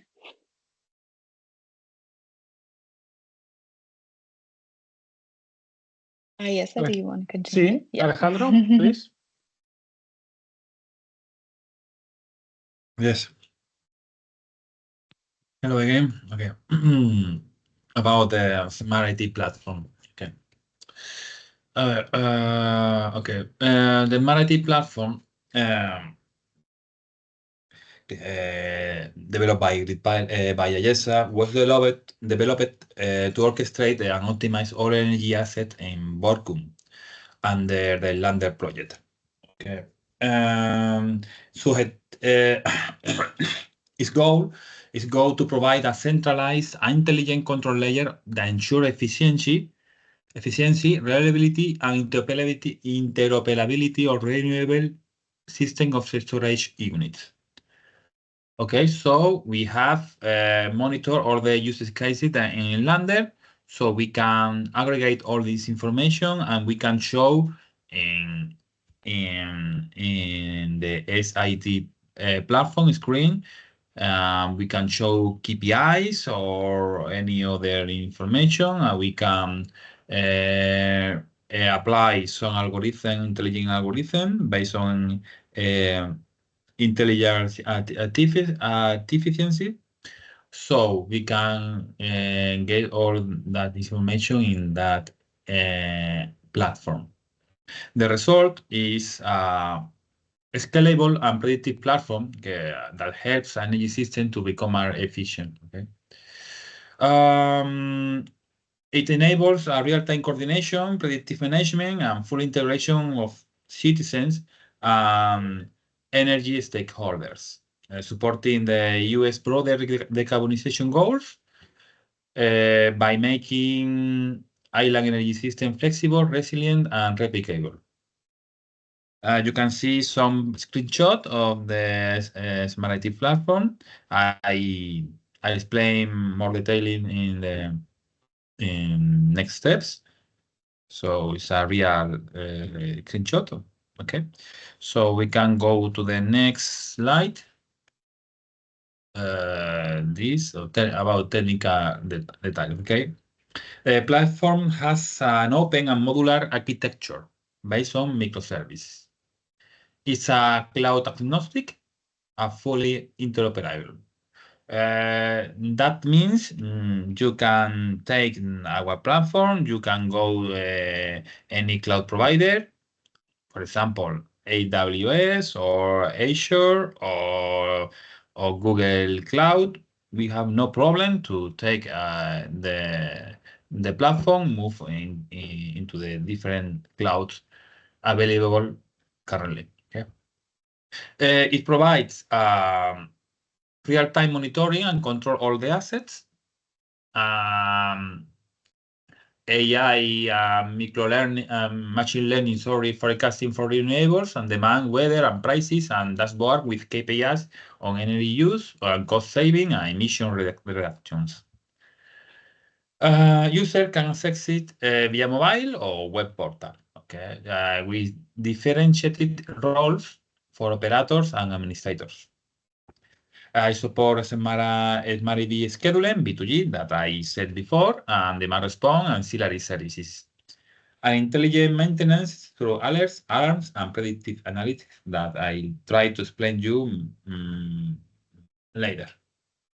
Okay, you can see more screenshot of the platform. So in this case, inventory section. The main dashboard and what the I think it's a household. Okay, the monitoring our household, the main dashboard about the household. So as I said, after that I'll do a quick tour in real time in the web platform. Okay, so I will speak about that later. Okay, can you move forward, please, Caroline? Okay. The impact. Okay. By integrating all assets, Okay. The platform optimizes on local renewable energy and uses and reduces curtailment. It is estimated that improve renewable energy utilization by more or less 25% and cut CO2 emission on around 10% over the project lifetime. Okay. It also fosters citizen engagement with household and EV users actively participating in demand response. Provides a reference model, replication, and other EU islands. So you can see more screenshot, real screenshot, all the process of the components in the Smart IT platform. So I think we can go ahead with the next slide. Yeah. What about the future? The future use includes expanding the platform to integrate on more energy assets. Okay, leveraging scalable architecture for replication on other island or mainland grids. Enhancing predictive capabilities with intelligent artificial or machine learning. The key challenges include ensuring interoperability across diverse technologies. Managing cybersecurity risks, navigating regulatory framework for energy market participation, and promoting user training on adoption of full exploit of platform potential. So it's a challenge we have to get it. So more screenshot of the web platform. But I think we can go to the next slide. Okay, the design. Well, okay. The tool is a web interface for registered users.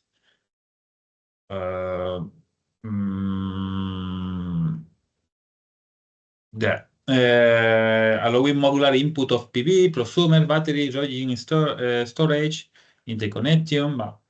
Another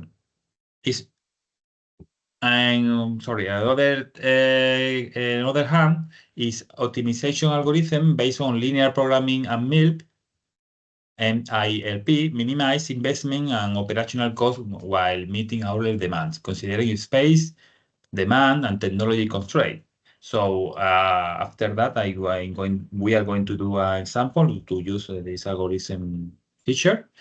The output will be shown in the STP with the optimal technology sizing, energy flows, cost ROI indicator, and CO savings.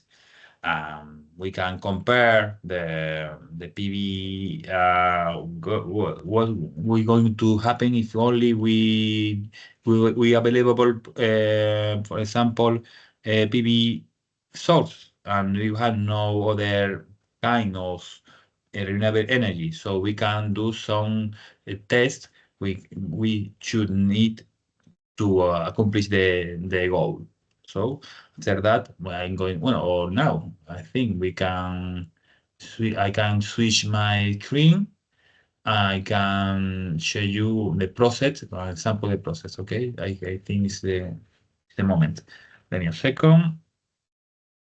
For example, I think this is the main page. So I should say this. I think I said before, but I'm going to say again. Sorry. And the SITP is a role managed system. Okay. Essentially, every person on the platform gets a role. Okay, and that role determines exactly what they can see and what they can't.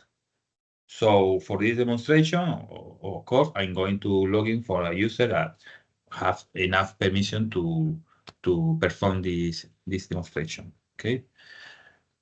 Let me a second. I'm going to log here. Now. Okay. We are going to start a new project. So the first we need to know all the information. Okay, we need to know photovoltaic installation, prosumers, available, battery, if we are going to if you want to be available hydrogen storage, B2G, connection with the mainland, or turbines. So, like a YSAR, we propose the default values, but the user can modify depending of these needs. So the user can modify, for example, this value, but not necessary. Okay, so a user can save. We can fill in the data if it needed. So, and after the user may or not fill in this data, this we are going to run the optimization. You can fill in this data, but if you want not to be into account in the simulation, you only have to unselect the option, and the algorithm is going to use the information that you are going to the selected information. In this case, we are going to use all, but before run the algorithm, we need historical data for your island or your situation. So we have a little legend sample. I'm going to provide a sample. Okay, so once the user agree with the data, so only have to that clicking this button. Okay, this optimization is in progress. So when the simulation ends, the user who execute the simulation is going to receive an email with the results. This process takes more or less 20 quarter time. Well, yeah, more or less between 15 minutes and 30 minutes. So we are not going to wait to that time, but I have a case ready to be shared with you. Give me a second. Now, yeah, sorry. When you do a click, you will receive a notification with more or less this is a pessimistic case, okay? But you have started an optimization, and with this the idea.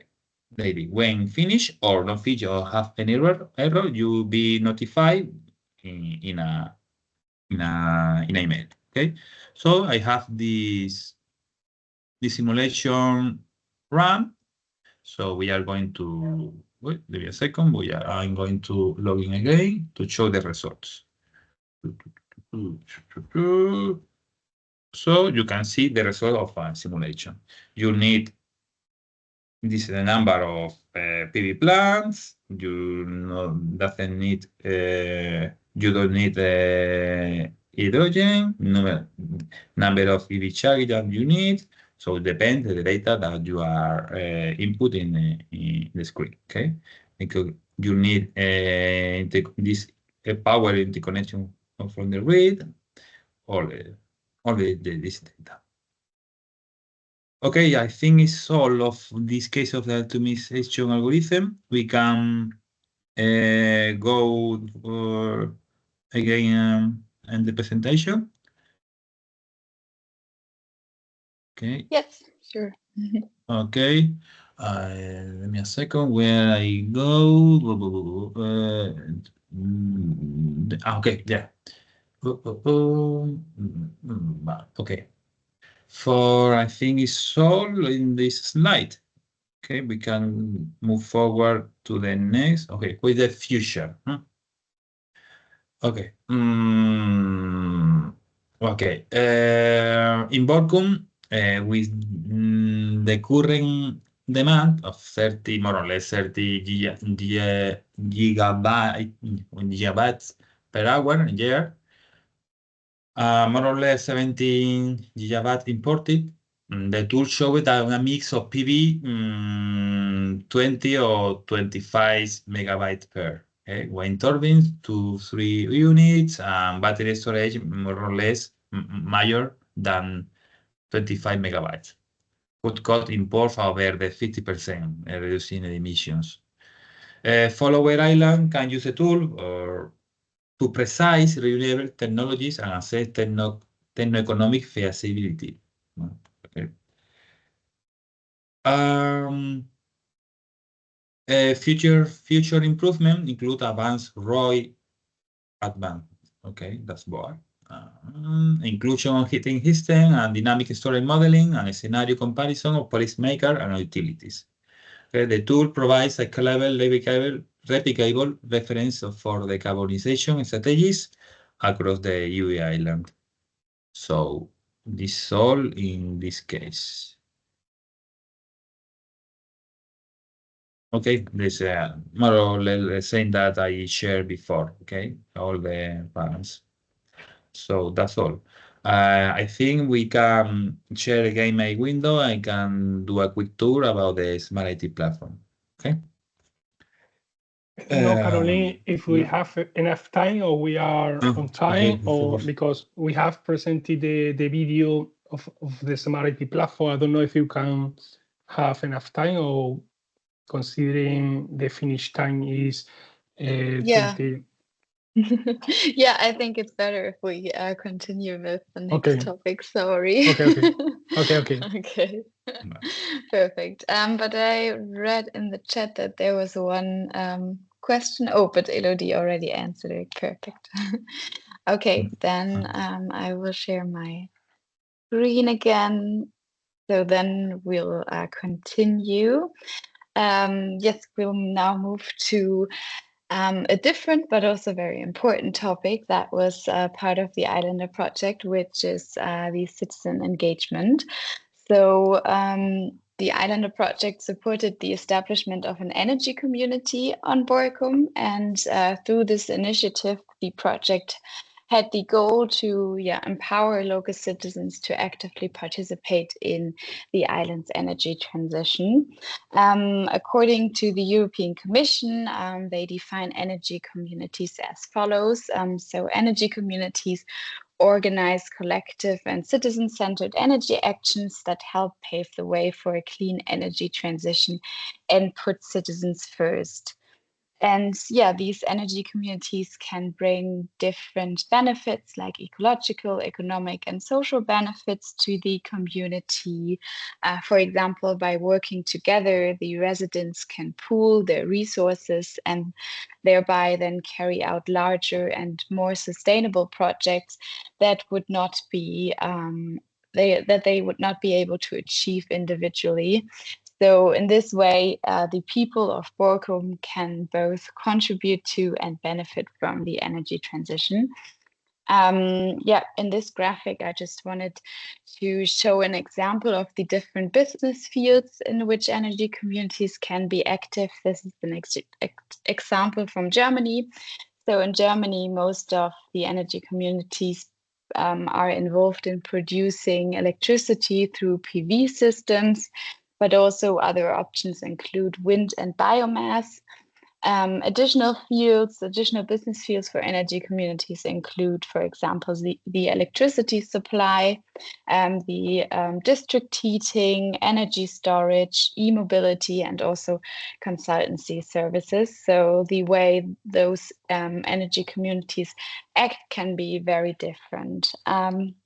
And what we did on Borkum to establish the energy community together with our local project partners on Borkum, we followed this approach that is shown here. So in a first step, we started preparing information material, which we then shared with the citizens on Borkum and also other stakeholders, for example, through local media. So we had a couple of news articles on Borkum, to bring them in contact with energy communities. And afterwards, we started organizing a series of workshops. After these workshops, we started to directly reach out to key players and decision makers. And finally, part of the project was developing a roadmap for this energy community on Borkum, looking at what kind of projects they could do in the future. And yes, over a period of around 6 months, last year already, we organized 3 different workshops. The first workshop provided some general information about energy communities, for example, their benefits, their business models and potentials. In the second workshop, we then focused on the foundation process for energy communities in Germany, with some practical steps and insights. For example, we invited a guest speaker who had already founded an energy community, and he really shared some valuable experiences and showed the people on Borkum that it's doable to create this energy community. The third workshop was more hands-on, so there we included a brainstorming session for project ideas and already started distributing tasks to actively involve interested citizens in the foundation of the energy community. And following these workshops, we established monthly meetings with the engaged citizens to continue the dialogue and develop the first pilot project. And throughout this process, a founding group of around, I think it was 13 citizens, they came together to then really form this energy community on Borkum, which was very great to see. Maybe just a short look at the first pilot project and business plan of this energy community that was founded on Borkum. Their first project focuses on Borkum's wastewater treatment plant. So this location was chosen due to its high and consistent energy demand, which allows for a very efficient on-site consumption of renewable energy. As Alejandro already showed, the money you get for feeding in electricity is way lower than if you just so you try to really consume everything on site. And yes, this pilot then involves installing PV panels and selling the generated electricity to the municipality of Borkum, which owns the wastewater treatment plant. And this setup benefits both sides. So the city of Borkum receives clean and affordable electricity without having to manage planning, financing, installation, or also maintenance of the system. And the energy community, on the other hand, earns income from the electricity sale, which can be reinvested into further renewable energy projects. And this then, strengthens the local energy transition and, creates some value for the community also. So this is just a very brief insight into the citizen engagement activities.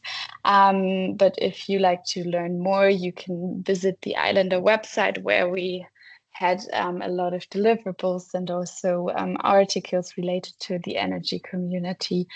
So you can have a look there if you want to get a detailed insight.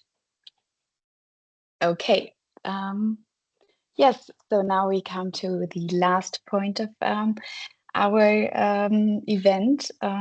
So this involves kind of looking ahead to the future. So as already mentioned at the beginning, Islander has the goal to maximize its impact and not only support Borkum, but also many other islands on their journey towards decarbonization, and how this replication strategy looks like will be explained now. So I'm giving the word to Christina from EMIC now. Hello, everyone. Thank you very much. So I'm just going to do the introduction for the replication strategy for Follower Islands and specifically Orkney, and then I'm going to hand over the word to my colleague Connor, who has written the replication strategy and worked on the replication strategy for Orkney. So as Caroline mentioned already, one of the deliverables and objectives of this project was not only applications on Borkum, but it was also the possibility of exporting this outside to other island communities. And several islands have been chosen. The interesting fact is that all of them are quite different geographically, geopolitically. Their regulatory systems work differently. One of them being Orkney Archipelago, which consists of 70 islands. Roughly 20 of them are inhabited. That's where the European Marine Energy Centre is based. If we can go to the next slide.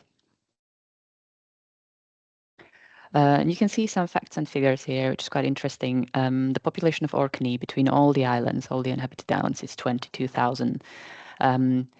Which kind of makes it not a very dense population with 22 inhabitants per square kilometers. The map on the right-hand side is the zonation of our electrical network, and yes, currently we are still most northerly point of the UK national grid, even though I think that's going to change quite quickly because Shetland, it will be commissioned, the grid connection will be commissioned or has been commissioned now even. And currently Orkney is connected with mainland with two 33 kilovolt lines, which kind of total 40 megawatt in capacity. There is a new subsea cable planned to be connected by 2028, which is going to make the export of electricity produced even more efficient. And this is where I'm going to hand over to Connor.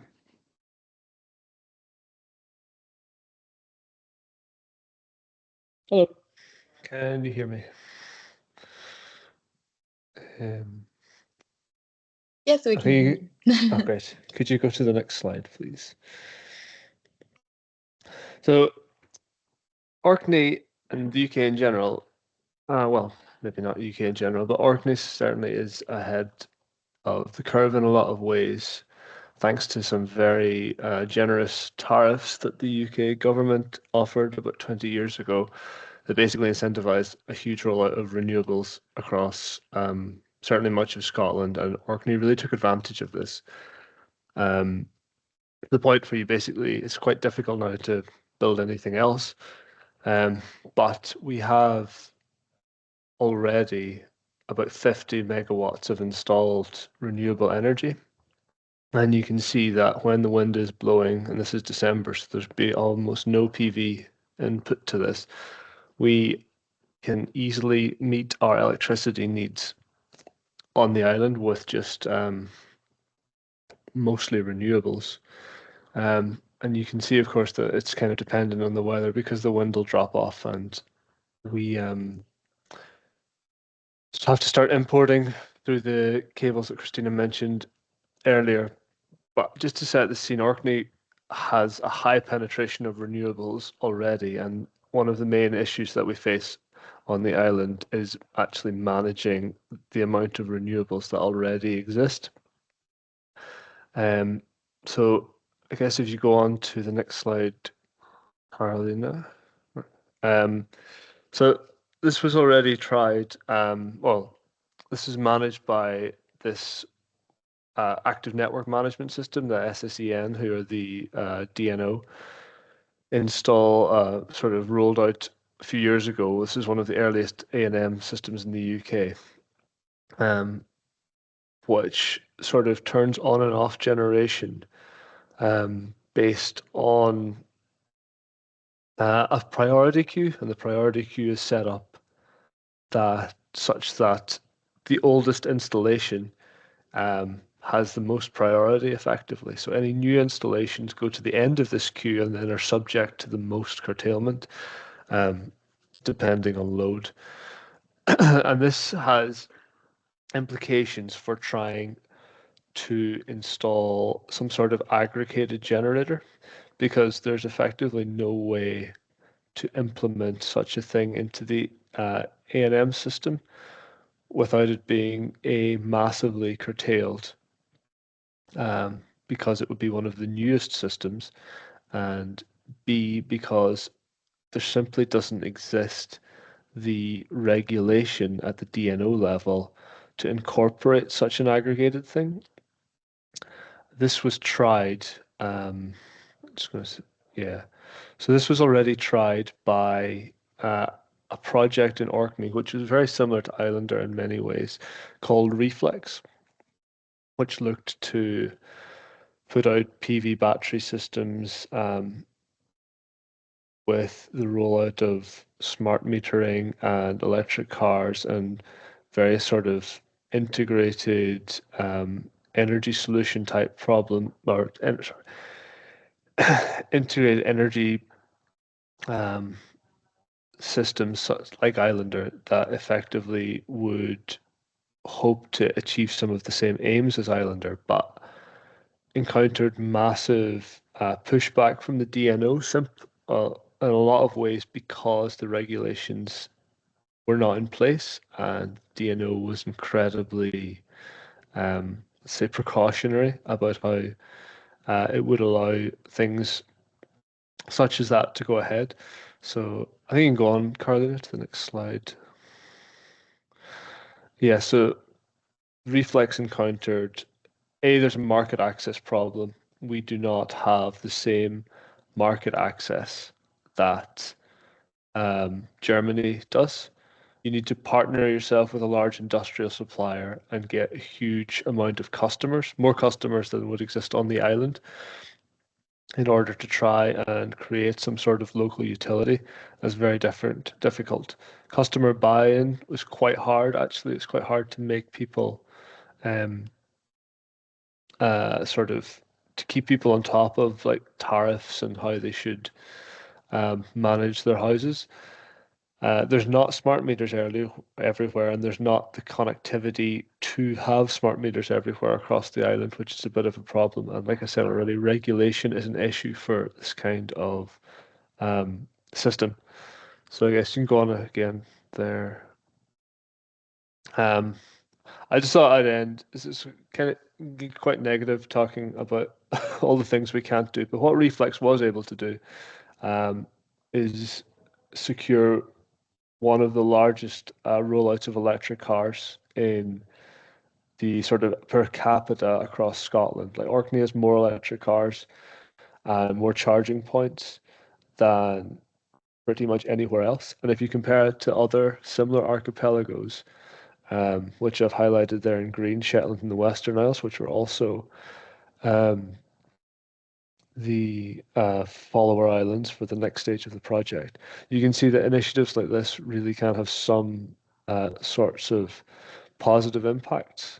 And I'm sure that number is higher now because those statistics are a few years old. So electric cars are very popular here.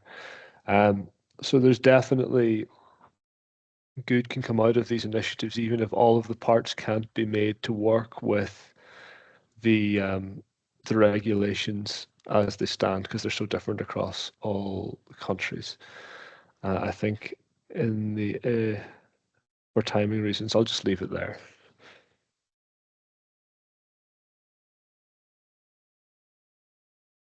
Okay, thank you very much. Then we'll continue with our follower islands in Croatia.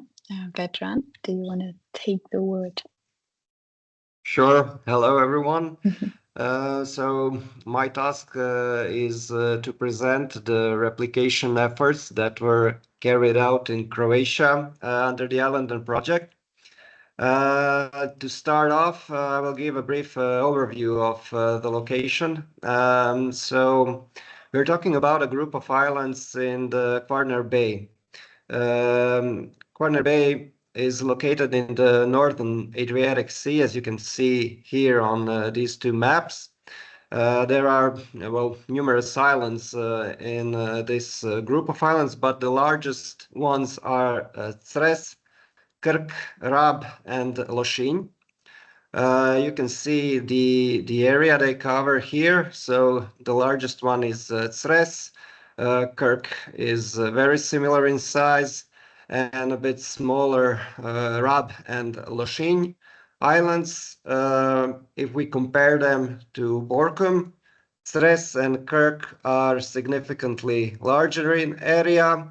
Lošinj and Rab, let's say 2 to 3 times bigger. The situation is a bit different if we compare Borkum and these islands in terms of population. So let's say that when it comes to permanent inhabitants, Lošinj and Rab, these two islands are close to the values of Borkum. But Krk is a bit more populated. It has almost 20,000 inhabitants. Interestingly enough, Cres, as the largest island, has the fewest inhabitants, even less than Borkum. A bit less than 3,000 people live on Cres. Next slide, please.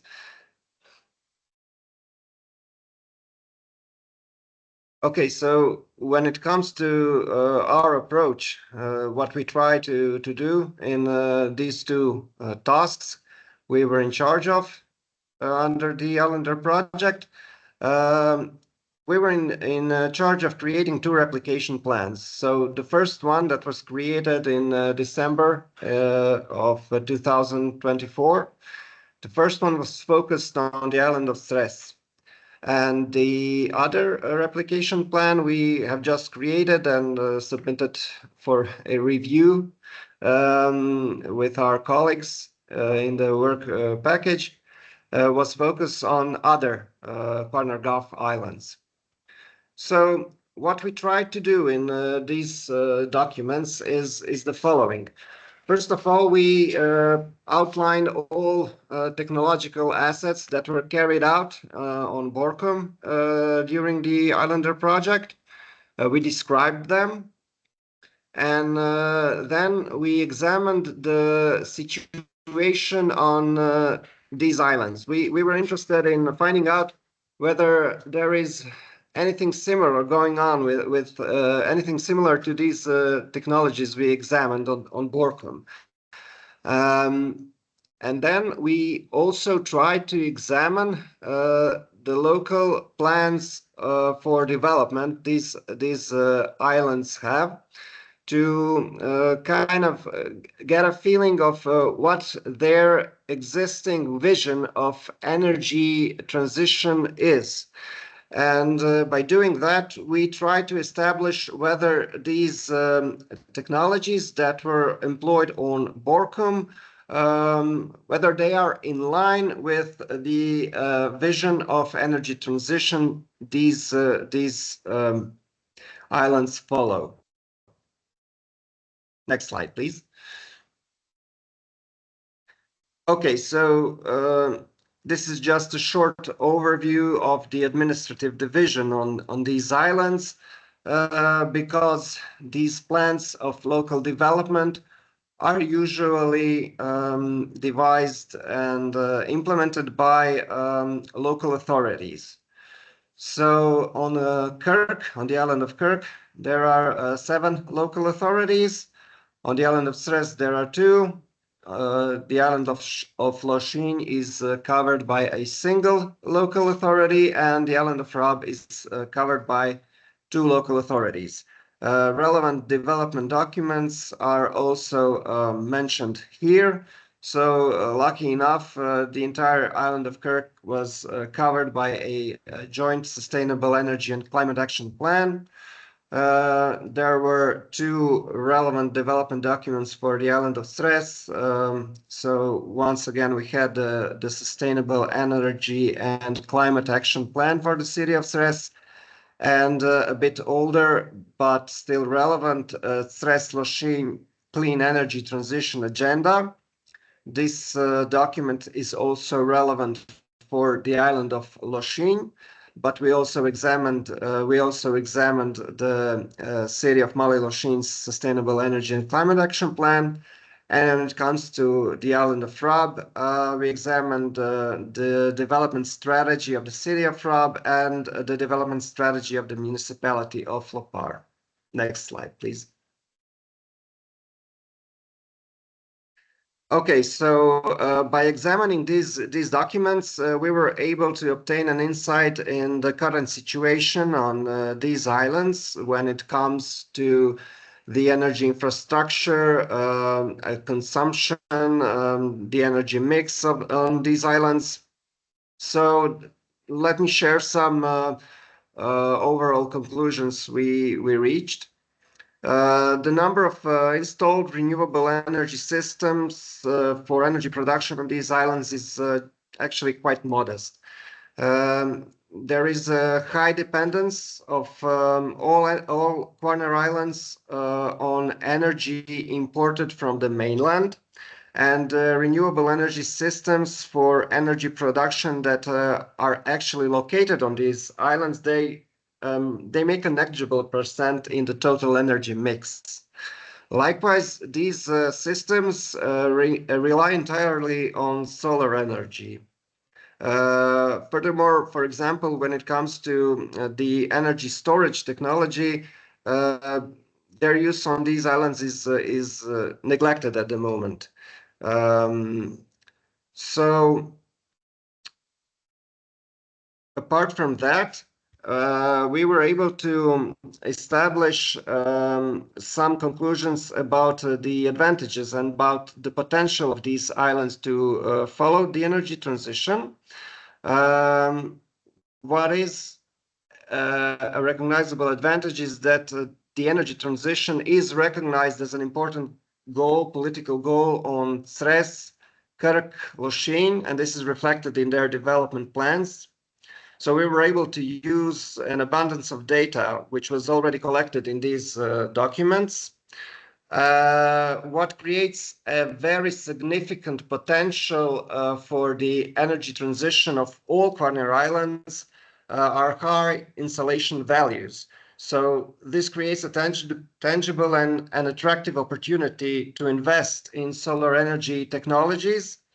And this is being recognized by large-scale investors, in spite of the fact, which I already mentioned, that at the moment these systems they make an underutilized potential on these islands. But it is being recognized, and efforts are being made to carry out this kind of projects. I mentioned some of them on this chart to the right. However, there are some challenges. For example, the island of Rab is a bit behind in recognizing the importance of energy transition, which is reflected in the fact that local authorities on these islands still haven't adopted a SECAP or clean energy transition agenda documents yet. Okay, next slide, please.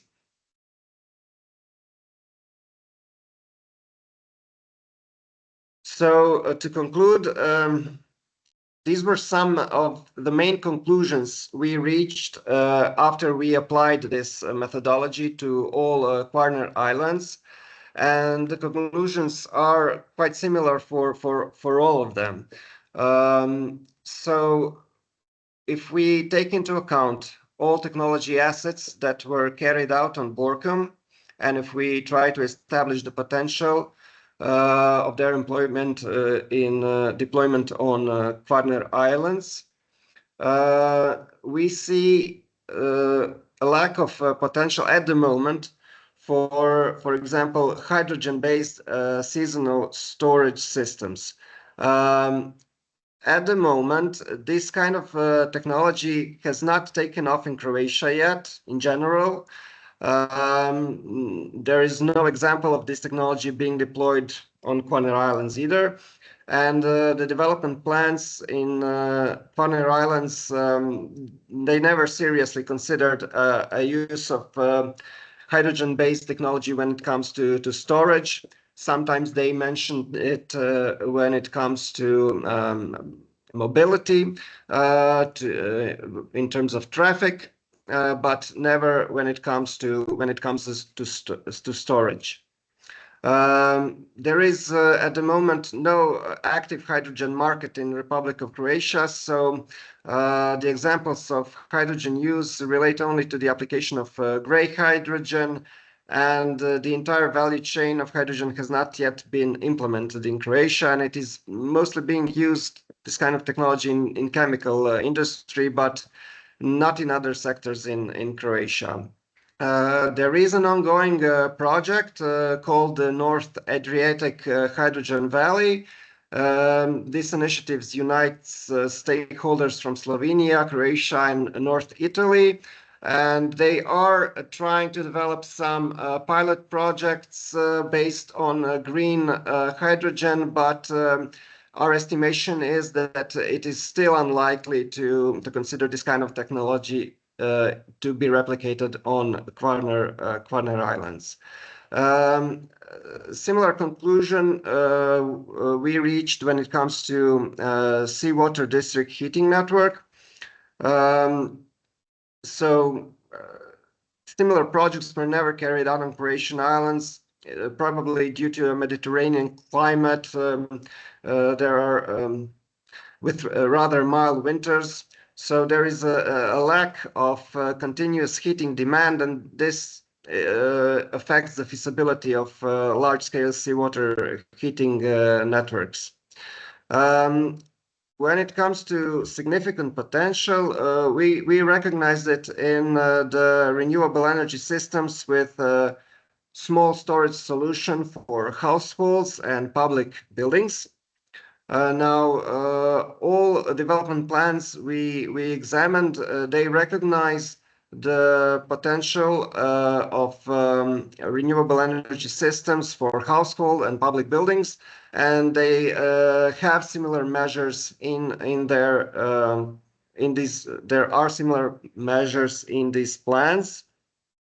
Similar things can be said to the improvements to the EV charging infrastructure and public lighting infrastructure. But when it comes to the smart IT platform, as a central achievement of Islander project, our conclusion was the following.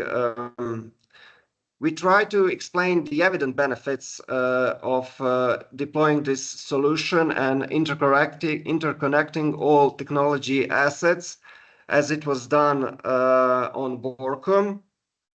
But our estimation was that this would likely require its own pilot to be successfully replicated on any of Kvarner Islands, because we recognize that significant integrative efforts are needed to unify all stakeholders and guide them toward a shared objective. Finally, when it comes to the methodology for establishing a renewable energy community, we recognize that the roadmap which was created under the Islander project is well structured, and this approach can easily be applied on Sres and other Kvarner Islands. So these are the main conclusions we reached by carrying out these tasks in Croatia. Thank you very much, Vedran. Then last but not least, we have the Greek islands. So Ismini, I think, is here to present the results. Hi, Carolina. Oh, Petros, sorry. No problem, of course. No problem at all. Ismin is also present in the meeting. I'll just deliver the presentation. So thanks a lot for giving me the floor, and it's really nice to see all these accomplishments of this project that we've been very happy to be a part of.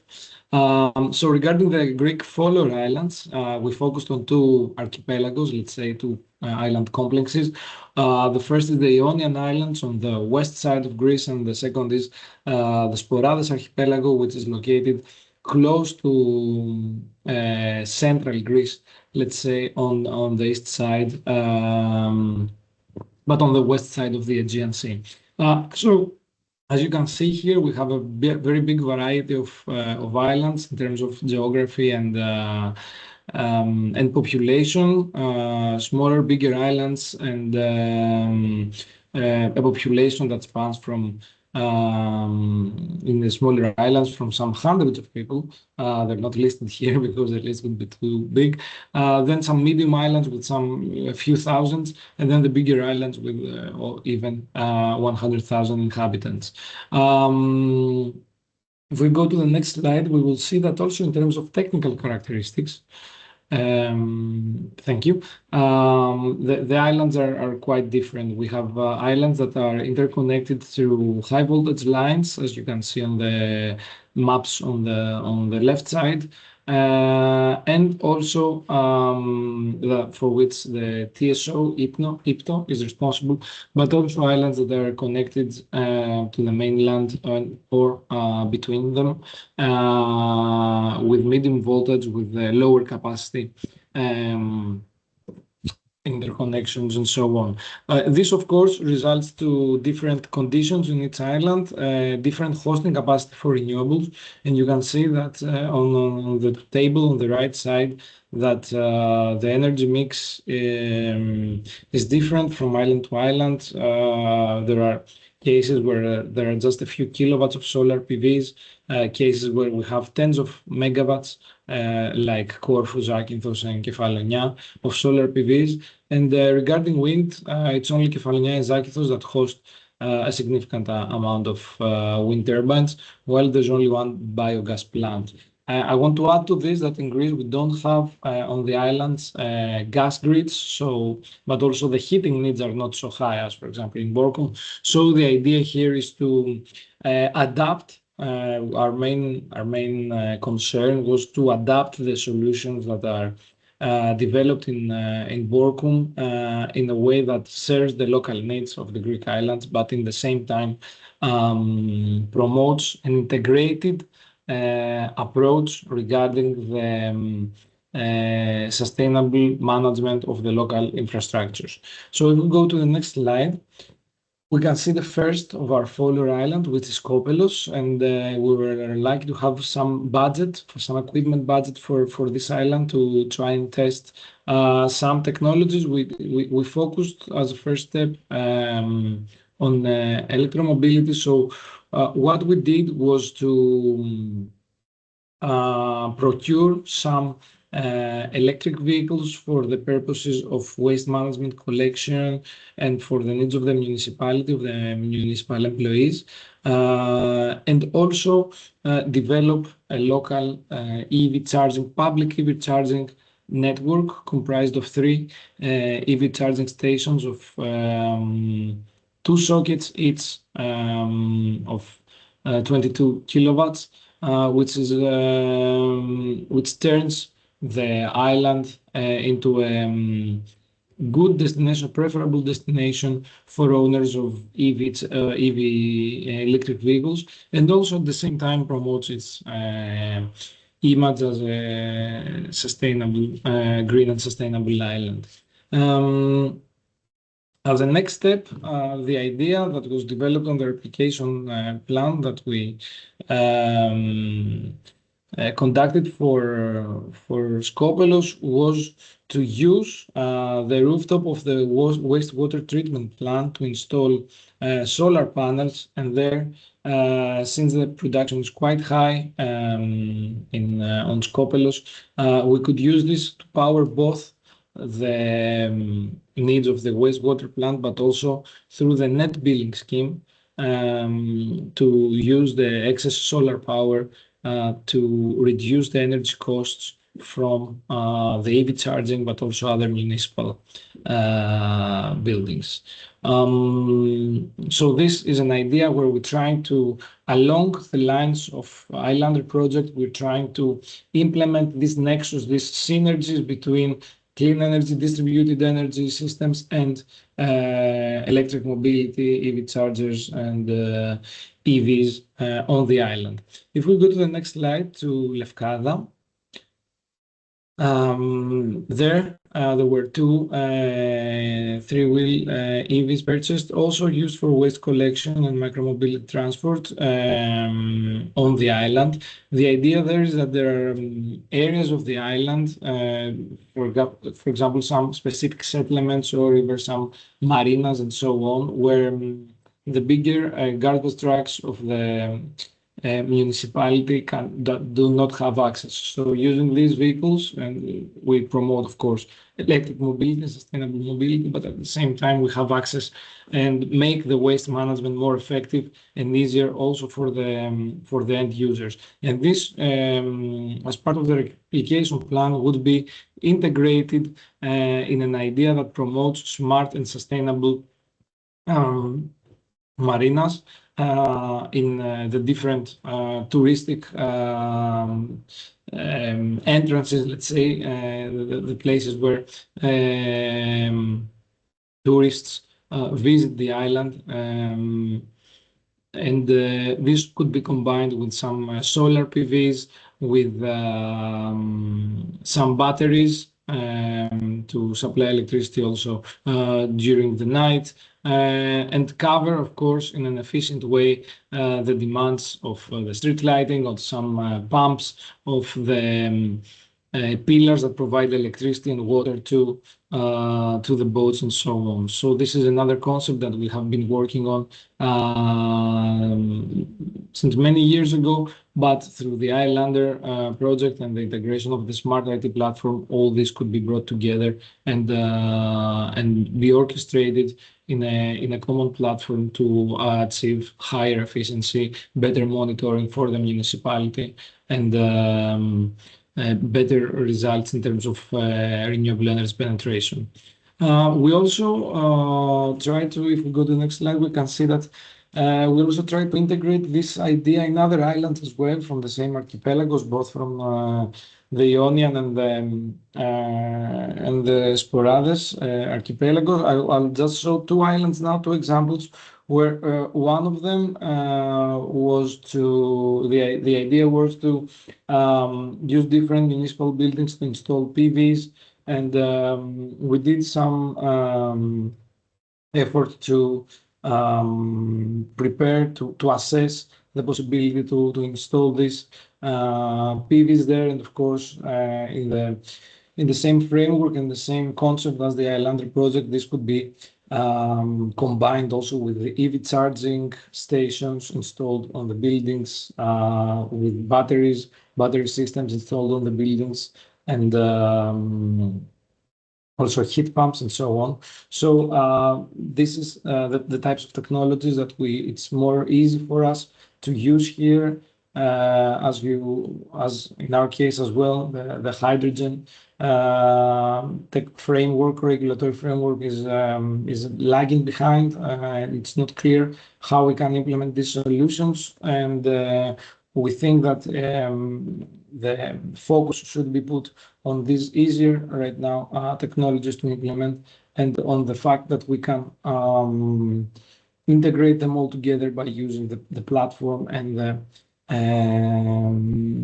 all the experience gained from the Highlander project. And finally, in the last slide, we can see two non-interconnected islands, which are also a very interesting case, and they can be a very interesting testbed for different technologies. They are using fossil fuel now, diesel, oil engines for their electrification, and the idea there would be to install a mix of wind turbines, PVs, and batteries, and try to use this combination of central, this time renewable energy, together with an energy management system that at every moment controls the energy mix of the island, in order to avoid using the diesel engines for most of the year. So these are project ideas that could make use of the islanders concept and technologies developed. Of course, district heating is something that is harder to implement in the Greek islands, also, although it could be a good example, especially in some settlements that are near the sea, and we could see how this could be developed. But I think that also cooling is a higher need and higher load in our case. So some adaptation would be needing in terms of sizing and feasibility. Hydrogen also could be something interesting to test, but as I mentioned already, it's tough to understand exactly what the requirements are in terms of regulation and licensing. So from our side, I think the Greek islands are a great testbed for islanders concept of integrated approach of all these different sectors combined, focusing on distributed and centralized, the combination of distributed and centralized renewable energy sources combined with decentralized and also centralized storage, and of course an overall upgrade of the energy efficiency of all the infrastructure of the island, and a promotion of e-mobility powered by clean energy. So that's all from our side as well, and thanks a lot. Thank you very much. Yeah, thanks to everyone for their presentations and for showing what has been accomplished in the Islander project. Yeah, now we have one last time for quick questions, maybe because we're already over the time we have set. But if there are no questions, then I would ask you to stay like, oh yeah, Paul has one last question. Yeah, now maybe I can ask it as a question directly. Just a question regarding what is more efficient when speaking about decarbonization of islands. Are technologies more important, or is it more crucial to have engaged inhabitants and have a running energy community?